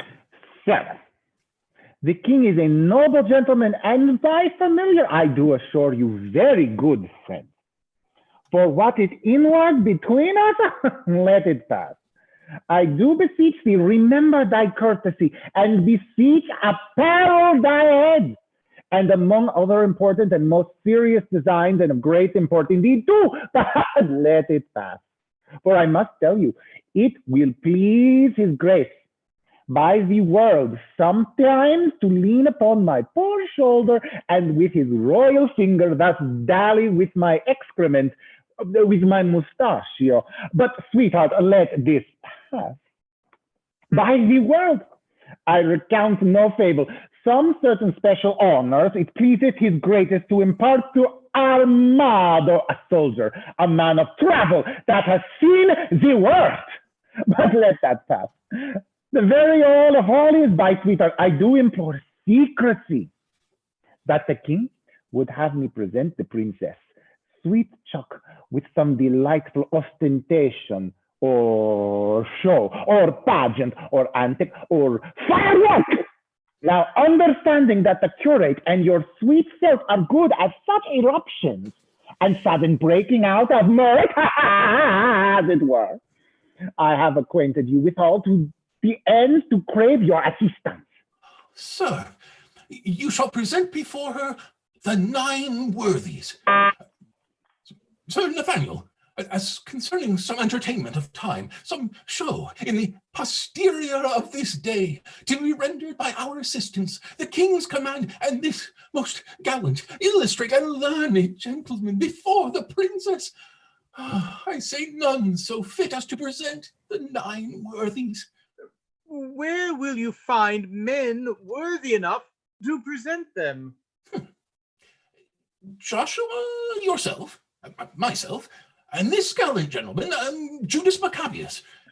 This swain, because of his great limb or joint, shall pass Pompey the Great. The page, Hercules. Pardon, sir, error. He is not a quantity enough for that, worthies. He is not so big as the end of his club. Shall I have audience? He shall present Hercules in minority. His enter and exit shall be strangling a snake, and I will have an apology for the purpose. An excellent device. So if any of the audience hiss, you may cry, "Well done, Hercules, now thou crushest the snake." That is the way to make an offense gracious, though few have the grace to do it. For the rest of the worthies, I will play 3 myself. Thrice worthy gentlemen. shall I tell you a thing? We attend. We will have, if this fad's not an antic, I beseech you, follow! Via, good man Dull, thou hast spoken no word all this while. Nor understood none neither, sir. How long we will employ thee? I'll make one in a dance, or so. I will play on the tabor to the worthies and let them dance the hay. Most dull, honest Dull. To our sport, away! They exit. Act 5, Scene 2. Enter the ladies, the Princess Rosaline, Catherine, and Maria. Sweethearts, we shall be rich ere we depart, if fairings come thus plentifully in. A lady walled about with diamonds. Look you, what I have from the loving king. Madam, came nothing else along with that? Nothing but this. Yes, as much love in rhyme as would be crammed up in a sheet of paper, writ on both sides the leaf, margent and all, that he was fain to seal on Cupid's name. That was the way to make his godhead wax, for he hath been 5,000 year a boy. Aye, and a shrewd unhappy gallows too. You'll never be friends with him. He killed your sister. He made her melancholy, sad and heavy, and so she died. Had she been light like you, of such a merry, nimble, stirring spirit, she might have been a grandam ere she died. And so may you, for a light heart lives long. What's your dark meaning, Mouse, of this light word? A light condition in a beauty dark. We need more light to find your meaning out. You'll mar the light by taking it in snuff. Therefore, I'll darkly end the argument. Look what you do it still in the dark. So do not you, for you are a light wench. Indeed, I weigh not you, and therefore light. You weigh me not, oh, that you care not for me. Oh, great reason, for past care is still past cure. Well bandied both. A set of wit, well played. But Rosaline, you have a favour too. Who sent it, and what is it? I would you knew. And if my face were but as fair as yours, my favour were as great, be witness. This. Nay, I have verses too, I thank Baron. The number's true, and were the numbering too, I were the fairest goddess on the ground. I am compared to 20,000 fairs. Oh, he hath drawn my picture in this letter. Anything like? Much in the letters, nothing in the praise. Beauteous as ink, a good conclusion. Fair as a text be in a copybook. Wear pencils, ho! Let me not die your debtor, my red domicile, my golden letter. Oh, that your face were not so full of O's. A pox of that jest, and I beshrew all shrouse. But, Catherine, what was sent to you from fair Dumain? Madam, this glove. Did he not send you twain? Yes, madam, and moreover, some 1,000 verses of a faithful lover, a huge translation of hypocrisy, vilely compiled, profound simplicity. This and these pearls to me sent Longaville. The letter is too long by half a mile. I think no less. Doth thou not wish in heart the chain were longer and the letter short? Aye, or I would these hands might never part. We are wise girls to mock our lovers so. They are worse fools to purchase mocking so. That same Baron I'll torture ere I go. Oh, that I knew he were but in by the week. How I would make him fawn and beg and seek and wait the season and observe the times and spend his prodigal wits in bootless rhymes and shape his service wholly to my hests and make him proud to make me proud that jests. So pair taunt like would I o'ersay his state that he should be my fool and I his fate. None are so surely caught when they are catched as wit turned fool. Folly in wisdom hatched hath wisdom's warrant and the help of school, and wit's own grace to grace a learned fool. The blood of youth burns not with such excess as gravity's revolt to wantonness. Folly in fools bears not so strong a note as folly are in the wise. When wit doth dote, since all the power thereof it doth apply to prove by wit worth in simplicity. Enter Boyet. Here comes Boyet with mirth in his face. Oh, I am stabbed with laughter. Where's her grace? Thy news, Boyet? Prepare, madam, prepare. Arm, wenches, arm. Encounters mounted are against your peace. Love doth approach disguised. Armed with arguments, you'll be surprised. Muster your wits, stand in your own defense, or hide your heads like cowards and fly hence. Saint Dennis to Saint Cupid, what are they that charge their breath against us? Say, Scout, say. Under the cool shade of a sycamore, I thought to close mine eyes some half an hour, when lo, to trumpet my purposed rest, toward that shade I might behold addressed the king and his companions. Warily I stole into a neighbor thicket by, and overheard what you shall overhear, that by and by disguised they will be here. Their herald is a pretty knavish page, that well by heart hath conned his embassage. Action and accent did they teach him there. Thus must thou speak, and thus thy body bear. And ever and anon they made a doubt, presence majestical would put him out. For, quoth the king, an angel shalt thou see, yet fear not thou, but speak audaciously. The boy replied, an angel is not evil. I should have feared her had been a devil. And that all laughed and clapped him on the shoulder, making the bold wag their praises bolder. One rubbed his elbow thus, and fleered and swore, a better speech was never spoke before. Another with his finger and thumb cried, Via! We will do it. Come what will come. The third, he capered and cried, all goes well. The fourth turned on toe, and down he fell. With that, they all did tumble on the ground, with such a zealous laughter so profound, that in the spleen ridiculous appears, to check their folly passion's solemn tears. But what? Come they to visit us? They do, and are apparelled thus, like Muscovites or Russians, as I guess. Their purpose is to parley, to court and dance, and every one his love feet will advance unto his several mistress, which they'll know by favors several which they did bestow. And will they so?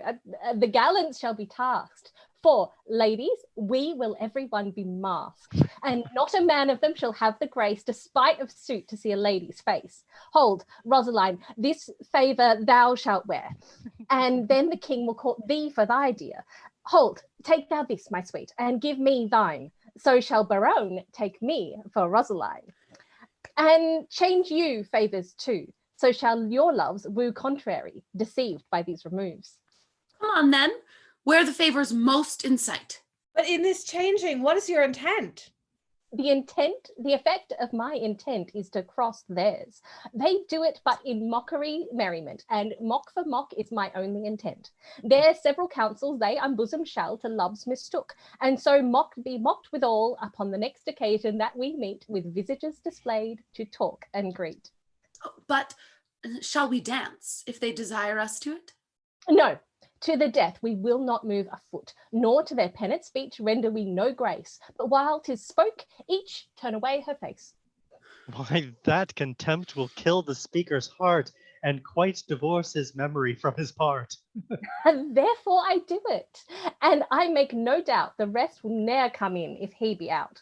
There's no such sport as sport by sport overthrown, to make theirs ours and ours none but our own. So shall we stay, mocking intended game, and they, well mocked, depart away with shame.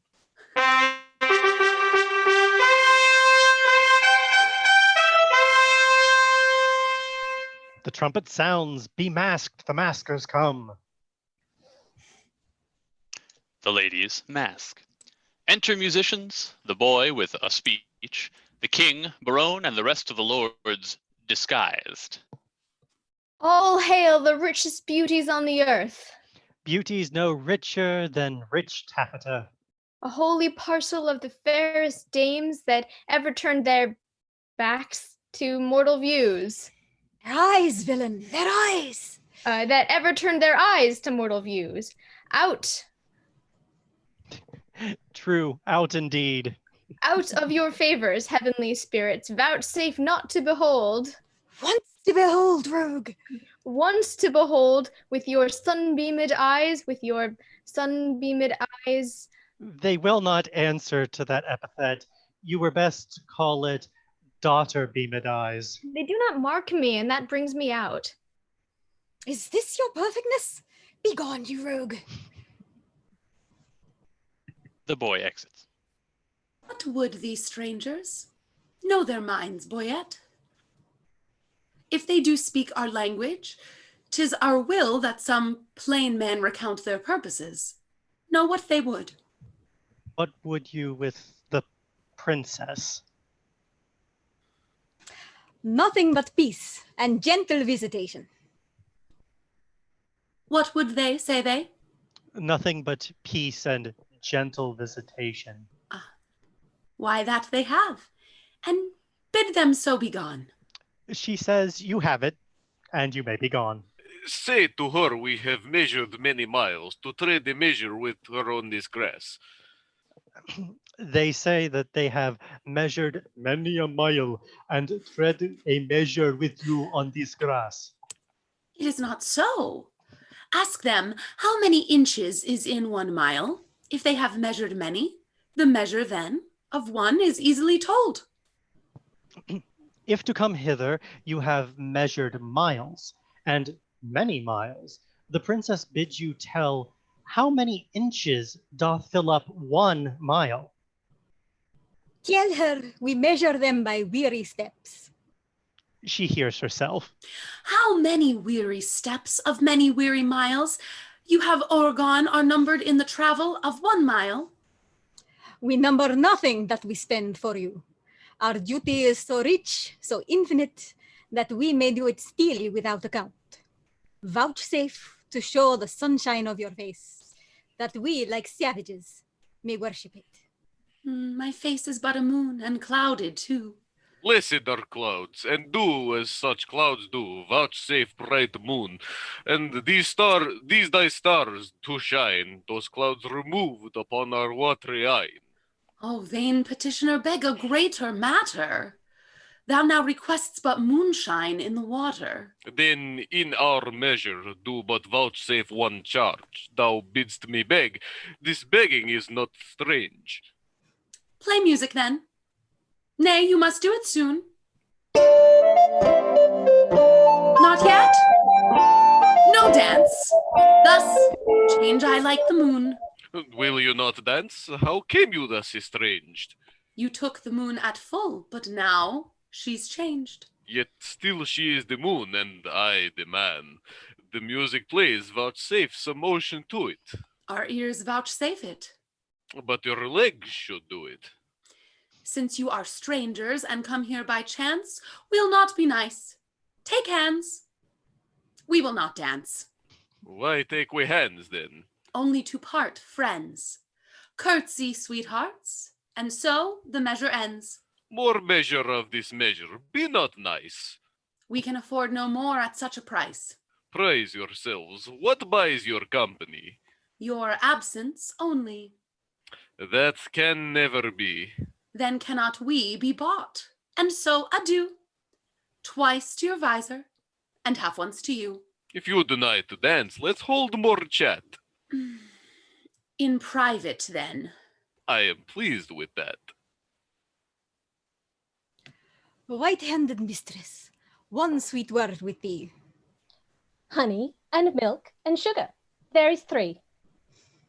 Nay then, 2 trays, and if you grow so nice, Methegrin, wort, and malmsey. Well run dice. There's half a dozen sweets. 7th sweet, adieu. Since you can cog, I'll play no more with you. 1 word in secret. Let it not be sweet. Thou grievest my gall. Gall? Bitter. Therefore meat. Wilt thou vouchsafe with me to change our word? Name it. Fair lady. Say you so? Fair lord. Take that for your fair lady. Please it you as much in private, and I'll bid adieu. What, was your vizard made without a tongue? I know the reason, lady, why you ask. Oh, for your reason. Quickly, sir, I long. You have a double tongue within your mask. You would afford my speechless vizard half. Veal, quoth the Dutchman, is not veal a calf? A calf, fair lady? No, a fair lord calf. Let's part the word. No, I'll not be your half. Take all and wean it. It may prove an ox. Look, how you butt yourself in these sharp mocks. Will you give horns, chaste lady? Do not so. Then die a calf before your horns do grow. 1 word, in private, with you, ere I die. Bleat softly then, the butcher hears you cry. The tongues of mocking wenches are as keen as the razor's edge invisible, cutting a smaller hair than may be seen above the sense of sense so sensible. Seemeth their conference, their conceits have wings, fleeter than arrows, bullets, wind, thought swifter things. Not 1 word more, my maids. Break off, break off. Heaven, all dry beaten with pure scoff. Farewell, midwenches. You have simple wits. The king, his lords, and the musicians exit. The ladies unmask.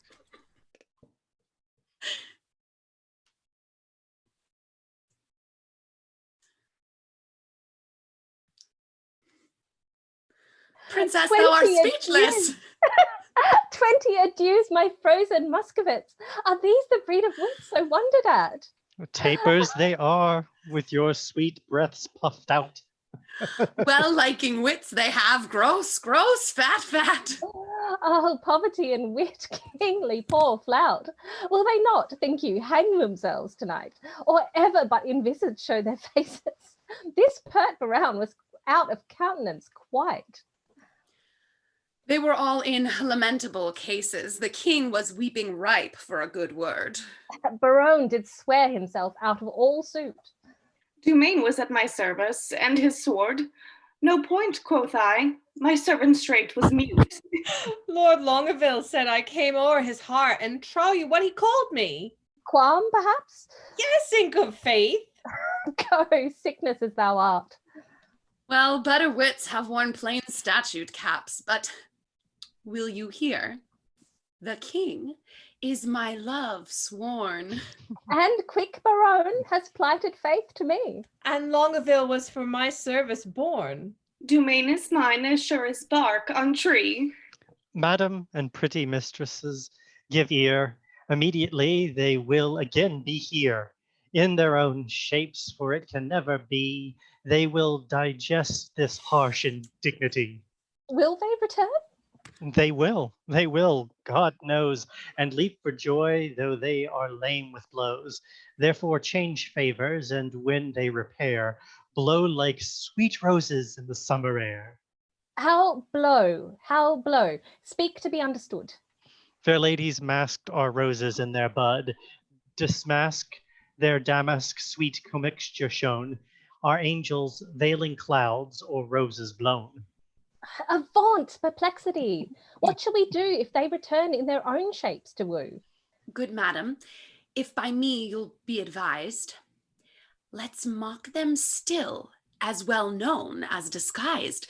Let us complain to them what fools were here, disguised like Muscovites in shapeless gear, and wonder what they were, and to what end their shallow shows and prologue vilely penned, and their rough carriage so ridiculous should be presented at our tent to us.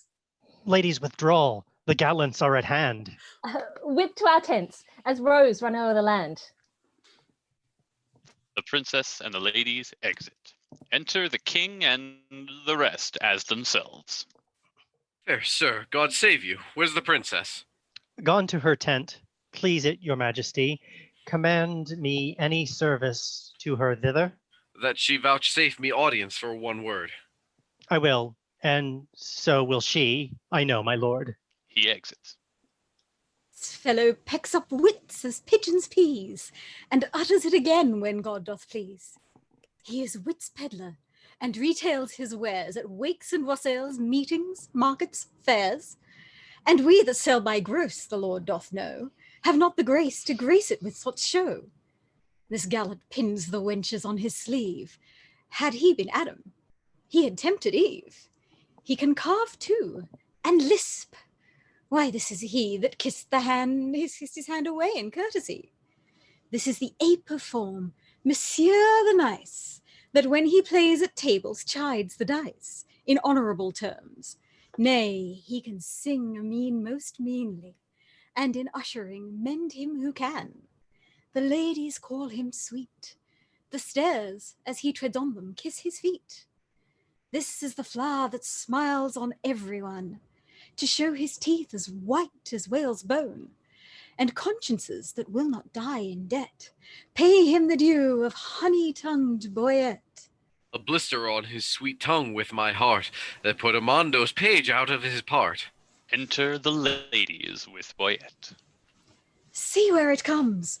Behaviour, what wert thou, till this madman showed thee? And what art thou now?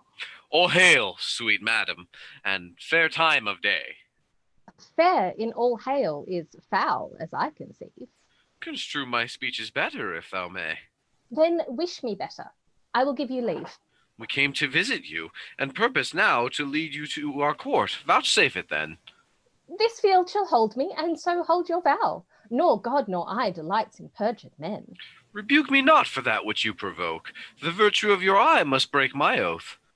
You nicknamed virtue. Vice you should have spoke, for virtue's office never breaks men's troth.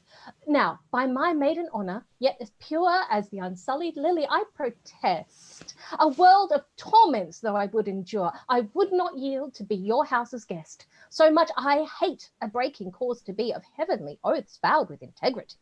Oh, you have lived in desolation here, unseen, unvisited, much to our shame. Not so, my lord, it is not so, I swear. We have had pastimes here and pleasant game. A mess of Russians left us but of late. How, madam? Russians? Aye, in truth, my lord, trim gallants full of courtship and of state. Madam, speak true. It is not so, my lord. My lady, to the manner of the days in courtesy gives undeserving praise. We four, indeed, confronted were with four in Russian habit. Here they stayed an hour and talked apace, and in that hour, my lord, they did not bless us with one happy word. I dare not call them fools, but this I think. When they are thirsty, fools would fain have drink. Jest is dry to me. Gentle sweet, your wit makes wise things foolish. When we greet with eyes best seeing heaven's fiery eye, by light we lose light.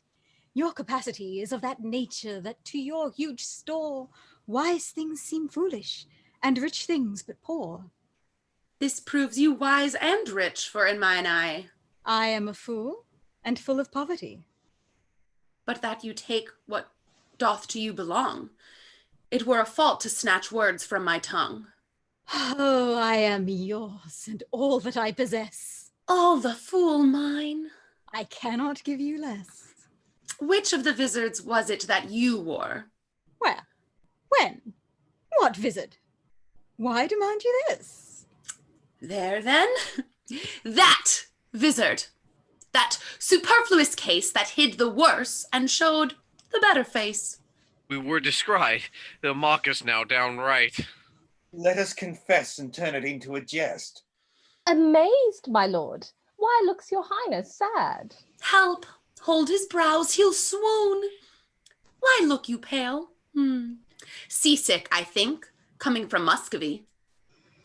Thus pour the stars down plagues for perjury. Can any face of brass hold longer out?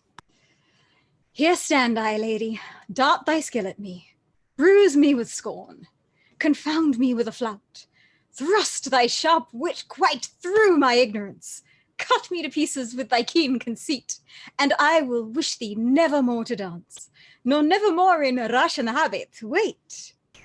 Oh, never will I trust to speeches penned, nor to the motion of a schoolboy's tongue, nor never come and visit to my friend, nor woo in rhyme like a blind harper's song. Taffeta phrases, silken terms precise, three-piled hyperboles, spruce affectation, figures pedantical. These summer flies have blown me full of maggot ostentation. I do forswear them, and I here protest by this white glove, how white the hand God knows. Henceforth, my wooing mind shall be expressed in russet yeas and honest kersey nose. And to begin, wench, Sir God help me, law, my love to thee is sound, sans crack or flaw. Sans, I pray you. Yet I have a trick of the old rage. Bear with me, I am sick. I'll leave it by degrees. Soft, let us see. Right, Lord, have mercy on us, on those three. They are infected. In their hearts it lies. They have the plague and caught it of your eyes. These lords are visited. You are not free, for the Lord's tokens on you I do see. No, they are free that gave these tokens to us. Our states are forfeit. Seek not to undo us. It is not so. How can this be true that you stand forfeit, being those that sue? Peace, for I will not have to do with you. Nor shall not, if I do as I intend. Speak for yourselves. My wit is at an end. Teach us, sweet madam, for our rude transgression, some fair excuse. The fairest is confession. Were not you here, but even now disguised? Madam, I was. And were you well advised? I was, fair madam. When you were here, what did you whisper in your lady's ear? That more than all the world I did respect her. When she shall challenge this, you will reject her. Upon mine honor, no. Peace, forbear. Your oath once broke, you force not to forswear. Despise me when I break this oath of mine. I will, and therefore keep it. Rosaline, what did the Russian whisper in your ear? Madam, he swore that he did hold me dear as precious eyesight, and did value me above this world, adding thereto moreover that he would wed me, or else die my lover. God give thee joy of him. The noble lord most honourably doth uphold his word. What mean you, madam? By my life, my troth, I never swore this lady such an oath. By heaven you did, and to confirm it plain, you gave me this. But take it, sir, again. My faith, and this the princess I did give. I knew her by this jewel on her sleeve. Pardon me, sir, this jewel she did wear. And Lord Baron, I thank him, is my dear. What, will you have me or your pearl again? Neither of either. I remit both twain. I see the trick on't. Here was a consent, knowing aforehand of our merriment, to dash it like a Christmas comedy. Some carry tale, some pleased man, some slight zany. Some mumble muse, some trencher knight, some dick that smiles his cheek in years and knows the trick to make my lady laugh when she's disposed, told our intents before, which once disclosed, the ladies did change favours, and then we, following the signs, wooed but the sign of she. Now, to our perjury to add more terror, we are again forsworn in will and error. Much upon this 'tis. And might not you forestall our sport to make us thus untrue? Do you not know my lady's foot by the squire, and laugh upon the apple of her eye, and stand between her back, sir, and the fire, holding a trencher, jesting merrily? You put our page out. Go, you are allowed. Die when you will. A smock shall be your shroud. You leer upon me, do you? There's an eye wounds like a leaden sword. Full merrily hath this brave managed this career been run. Lo, he is tilting straight. Peace I have done. Enter Custard the Clown. Welcome, pure wit. Thou part'st a fair fray. Oh, Lord, sir, they would know whether the three worthies should come in or no. What? Are there but three? No, sir, but it is very fine, for everyone presents three. And 3 times thrice is 9. Not so, sir. Under correction, sir, I hope it is not so. You cannot beg us, sir. I can assure you, sir, we know what we know. I hope, sir, 3 times thrice, sir. Is not 9? Under correction, sir, we know where until it doth amount. By Jove, I always took 3 threes for 9. Oh, Lord, sir, it were pity you should get your living by reckoning, sir. How much is it? Oh, Lord, sir, the parties themselves, the actors, sir, will show where until it doth amount. For mine own part, I am, as they say, but to perfect one man and one poor man, Pompeian the Great, sir. Art thou one of the worthies? It pleased them to think me worthy of Pompey the Great. For my own part, I know not the degree of the worthy, but I'm to stand for him. Go bid them prepare. We will turn it finely off, sir. We will take some care. He exits. Barone, they will shame us. Let them not approach. We are shame-proof, my lord, and 'tis some policy to have one show worse than the king's in his company. I say they shall not come.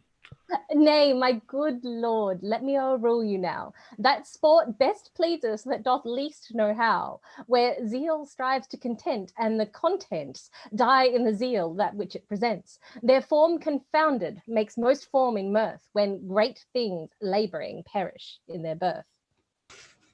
A right description of our sport, my lord. Enter Armado the Braggart. Anointed, I implore so much expense of thy royal sweet breath as will utter a brace of worth. Doth this man serve God? Why ask you? He speaks not like a man of God, he's making. This is all one, my spare sweet honey monarch, for I protest, the schoolmaster is exceeding fantastical, too vain, too vain. But we will put it, as they say, to fortuna della guerra. I wish you peace of mind, most royal compliment. He exits. Here is like to be a good presence of worthies. He presents Hector of Troy, the swain Pompey the Great, the parish curate, Alexander, Armando's page Hercules, the pedant Judas Maccabeus, and if these 4 worthies in their first show thrive, these 4 will change habits and present the other 5. There is 5 in the first show. You are deceived, 'tis not so. The pedant, the braggart, the hedge priest, the fool, and the boy. A bait throw at novum and the whole world again cannot pick out 5 such. Take each one in his vein. The ship is under sail, and here she comes again, Amain. Enter Costard the Clown as Pompey. I, Pompey, am. You lie, you are not he. I, Pompey, am. With leopard's head on knee. Well said, old mocker. I must needs be friends with thee. I, Pompey, am. Pompey, surnamed the Big. The Great.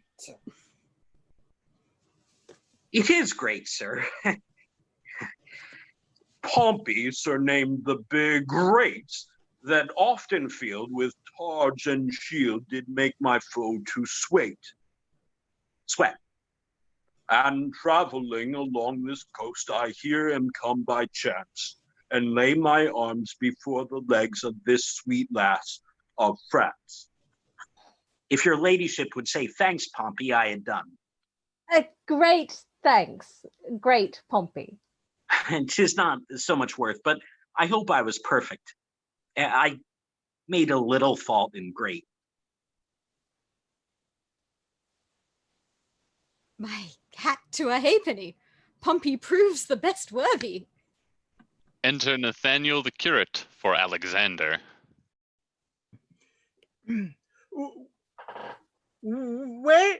When in the world I lived, I was the world's commander. By east, west, north, and south, I spread my conquering might. My Stustian plain declares that I am Alexander. Your nose says no, you are not, for it stands to right. Your nose smells no in this most tender smelling night. The conqueror is dismayed. Proceed, good Alexander. When in the world I lived, I was the world's commander. Most true, 'tis right. You were so, Alexander. Pompey the Great. Your servant and Costard. Take away the conqueror. Take away Alexander. Oh, sir, you have overthrown Alexander the Conqueror. You will be scraped out of the painted cloth for this. Your lion that holds his poleaxe sitting on a close stool will be given to Ajax. He will be the ninth worthy. A conqueror and a feared to speak, run away for shame, Alexander. Nathaniel exits. There, and please you, a foolish mild man, an honest man, look you, and soon dashed. He is a marvelous good neighbor, faith, and a very good bowler, but for Alexander, alas, you see how 'tis, a little or pardon. But there are worthies a-coming, will speak their mind in some other sort. Enter Holofernes the pedant as Judas, and the boy as Hercules. Stand aside, good Pompey. Great Hercules is presented by this imp, whose club killed Cerberus, that three-headed Canis, and when he was a babe, a child, a shrimp, thus did he strangle serpents in his manus. Quodiam he seemeth in minority, ergo I come with this apology. Keep some state in thy exit and vanish.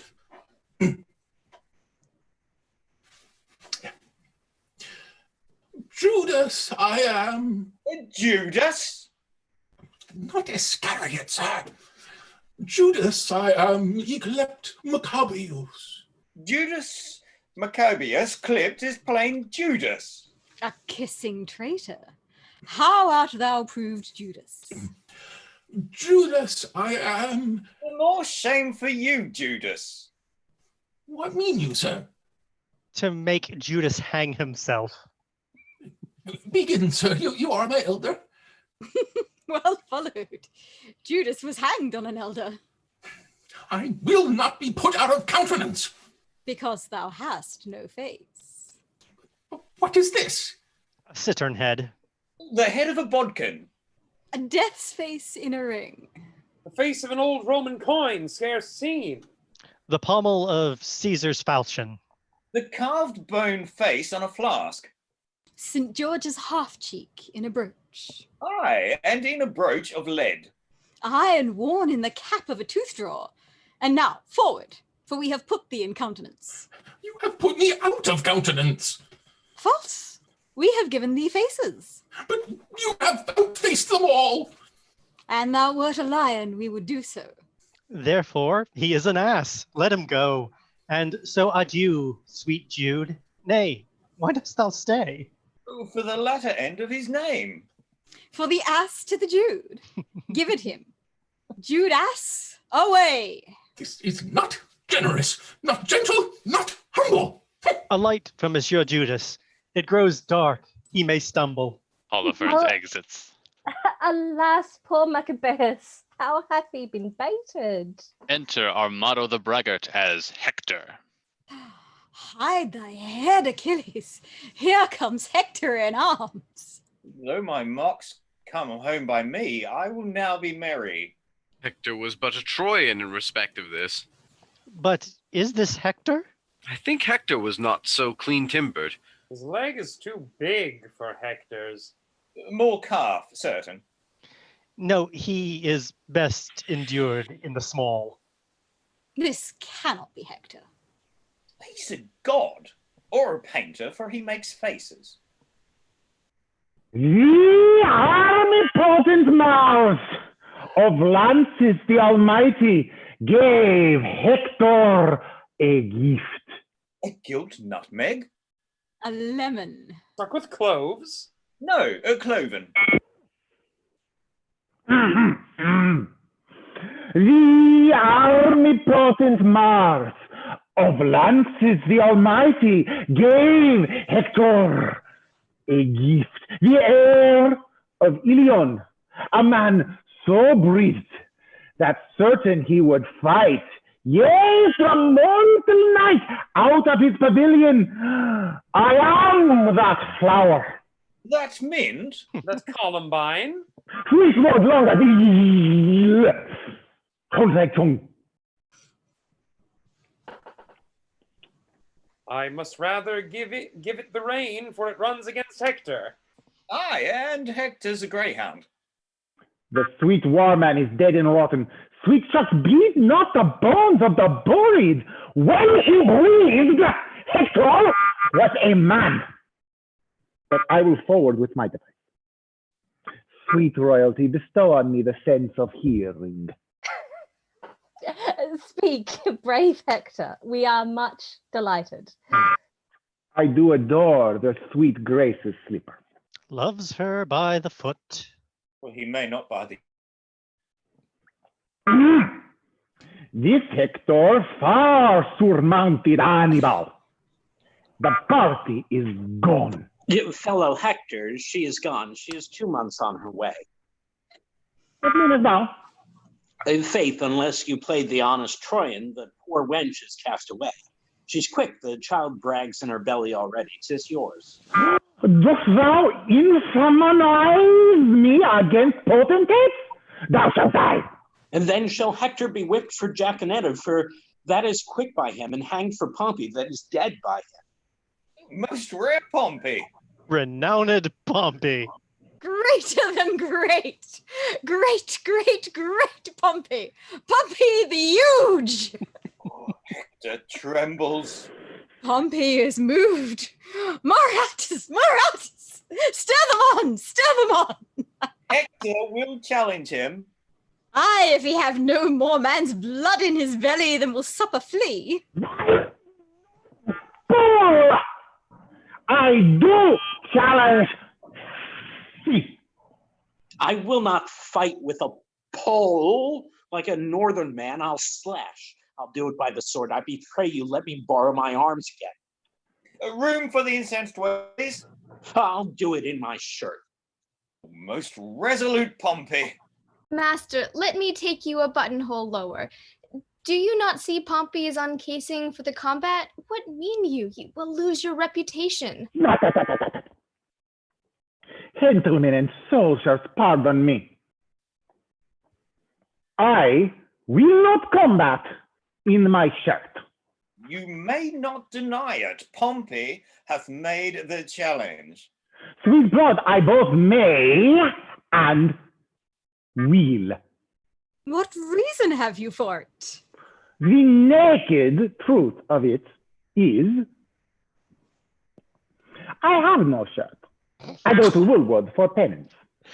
True, and it is enjoined him in Rome for want of linen, since when I'll be sworn he wore none, but a dishclout of jaconettes, and that he wears next his heart for a favor. Enter a messenger, Monsieur Marcade. God save you, madam. Welcome, Marcade, but that thou interruptest our merriment.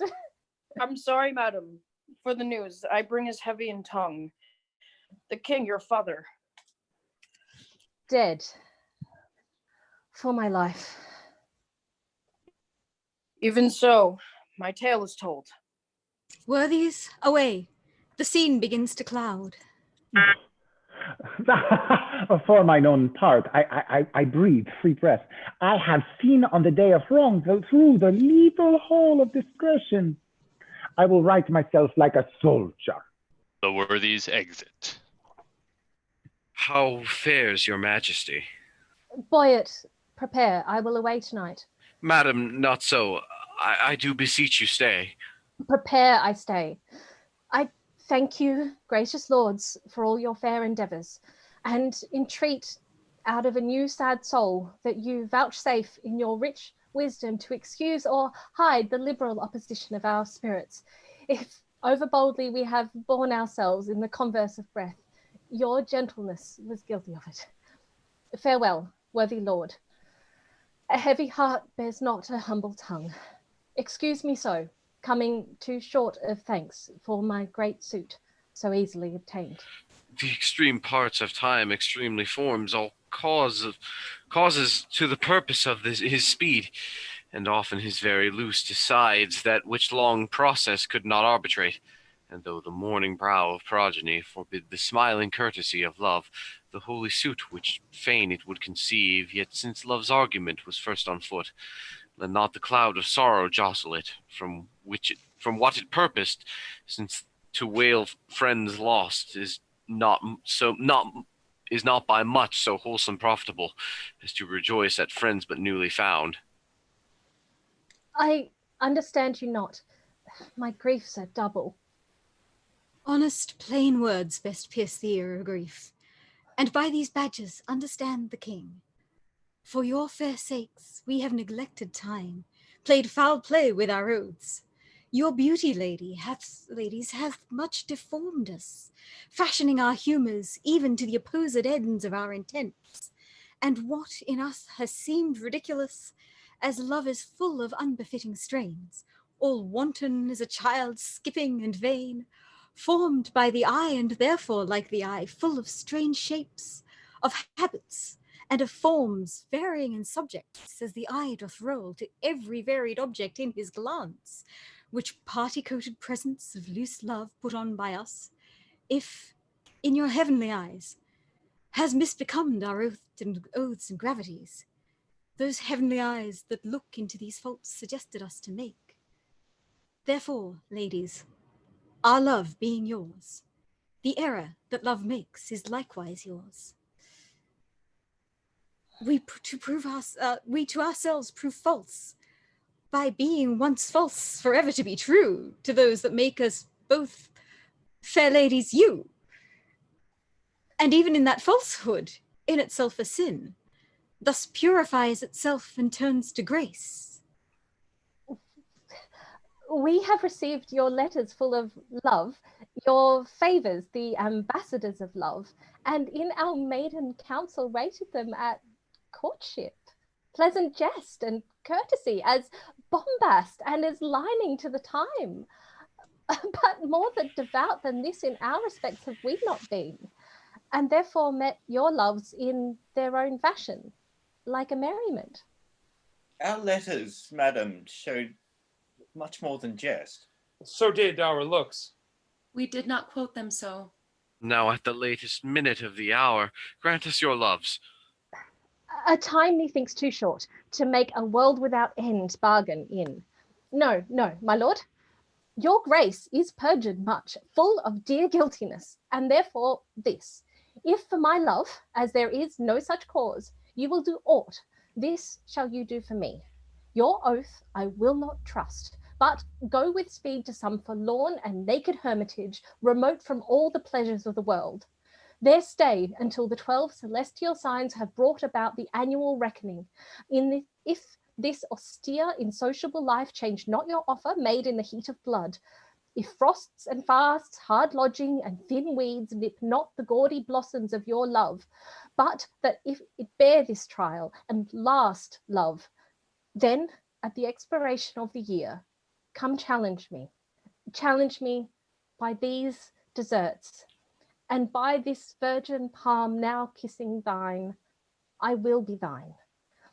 Until that instant, shut my woeful self up in a mourning house, raining tears of lamentation for the remembrance of my father's death.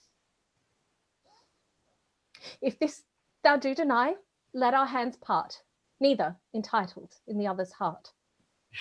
This or more than this I would deny, to flatter up these powers of mine with rest. The sudden hand of death close up mine eye. Hence, hermit, then, my heart is in thy breast. But what to me, my love? But what to me? A wife?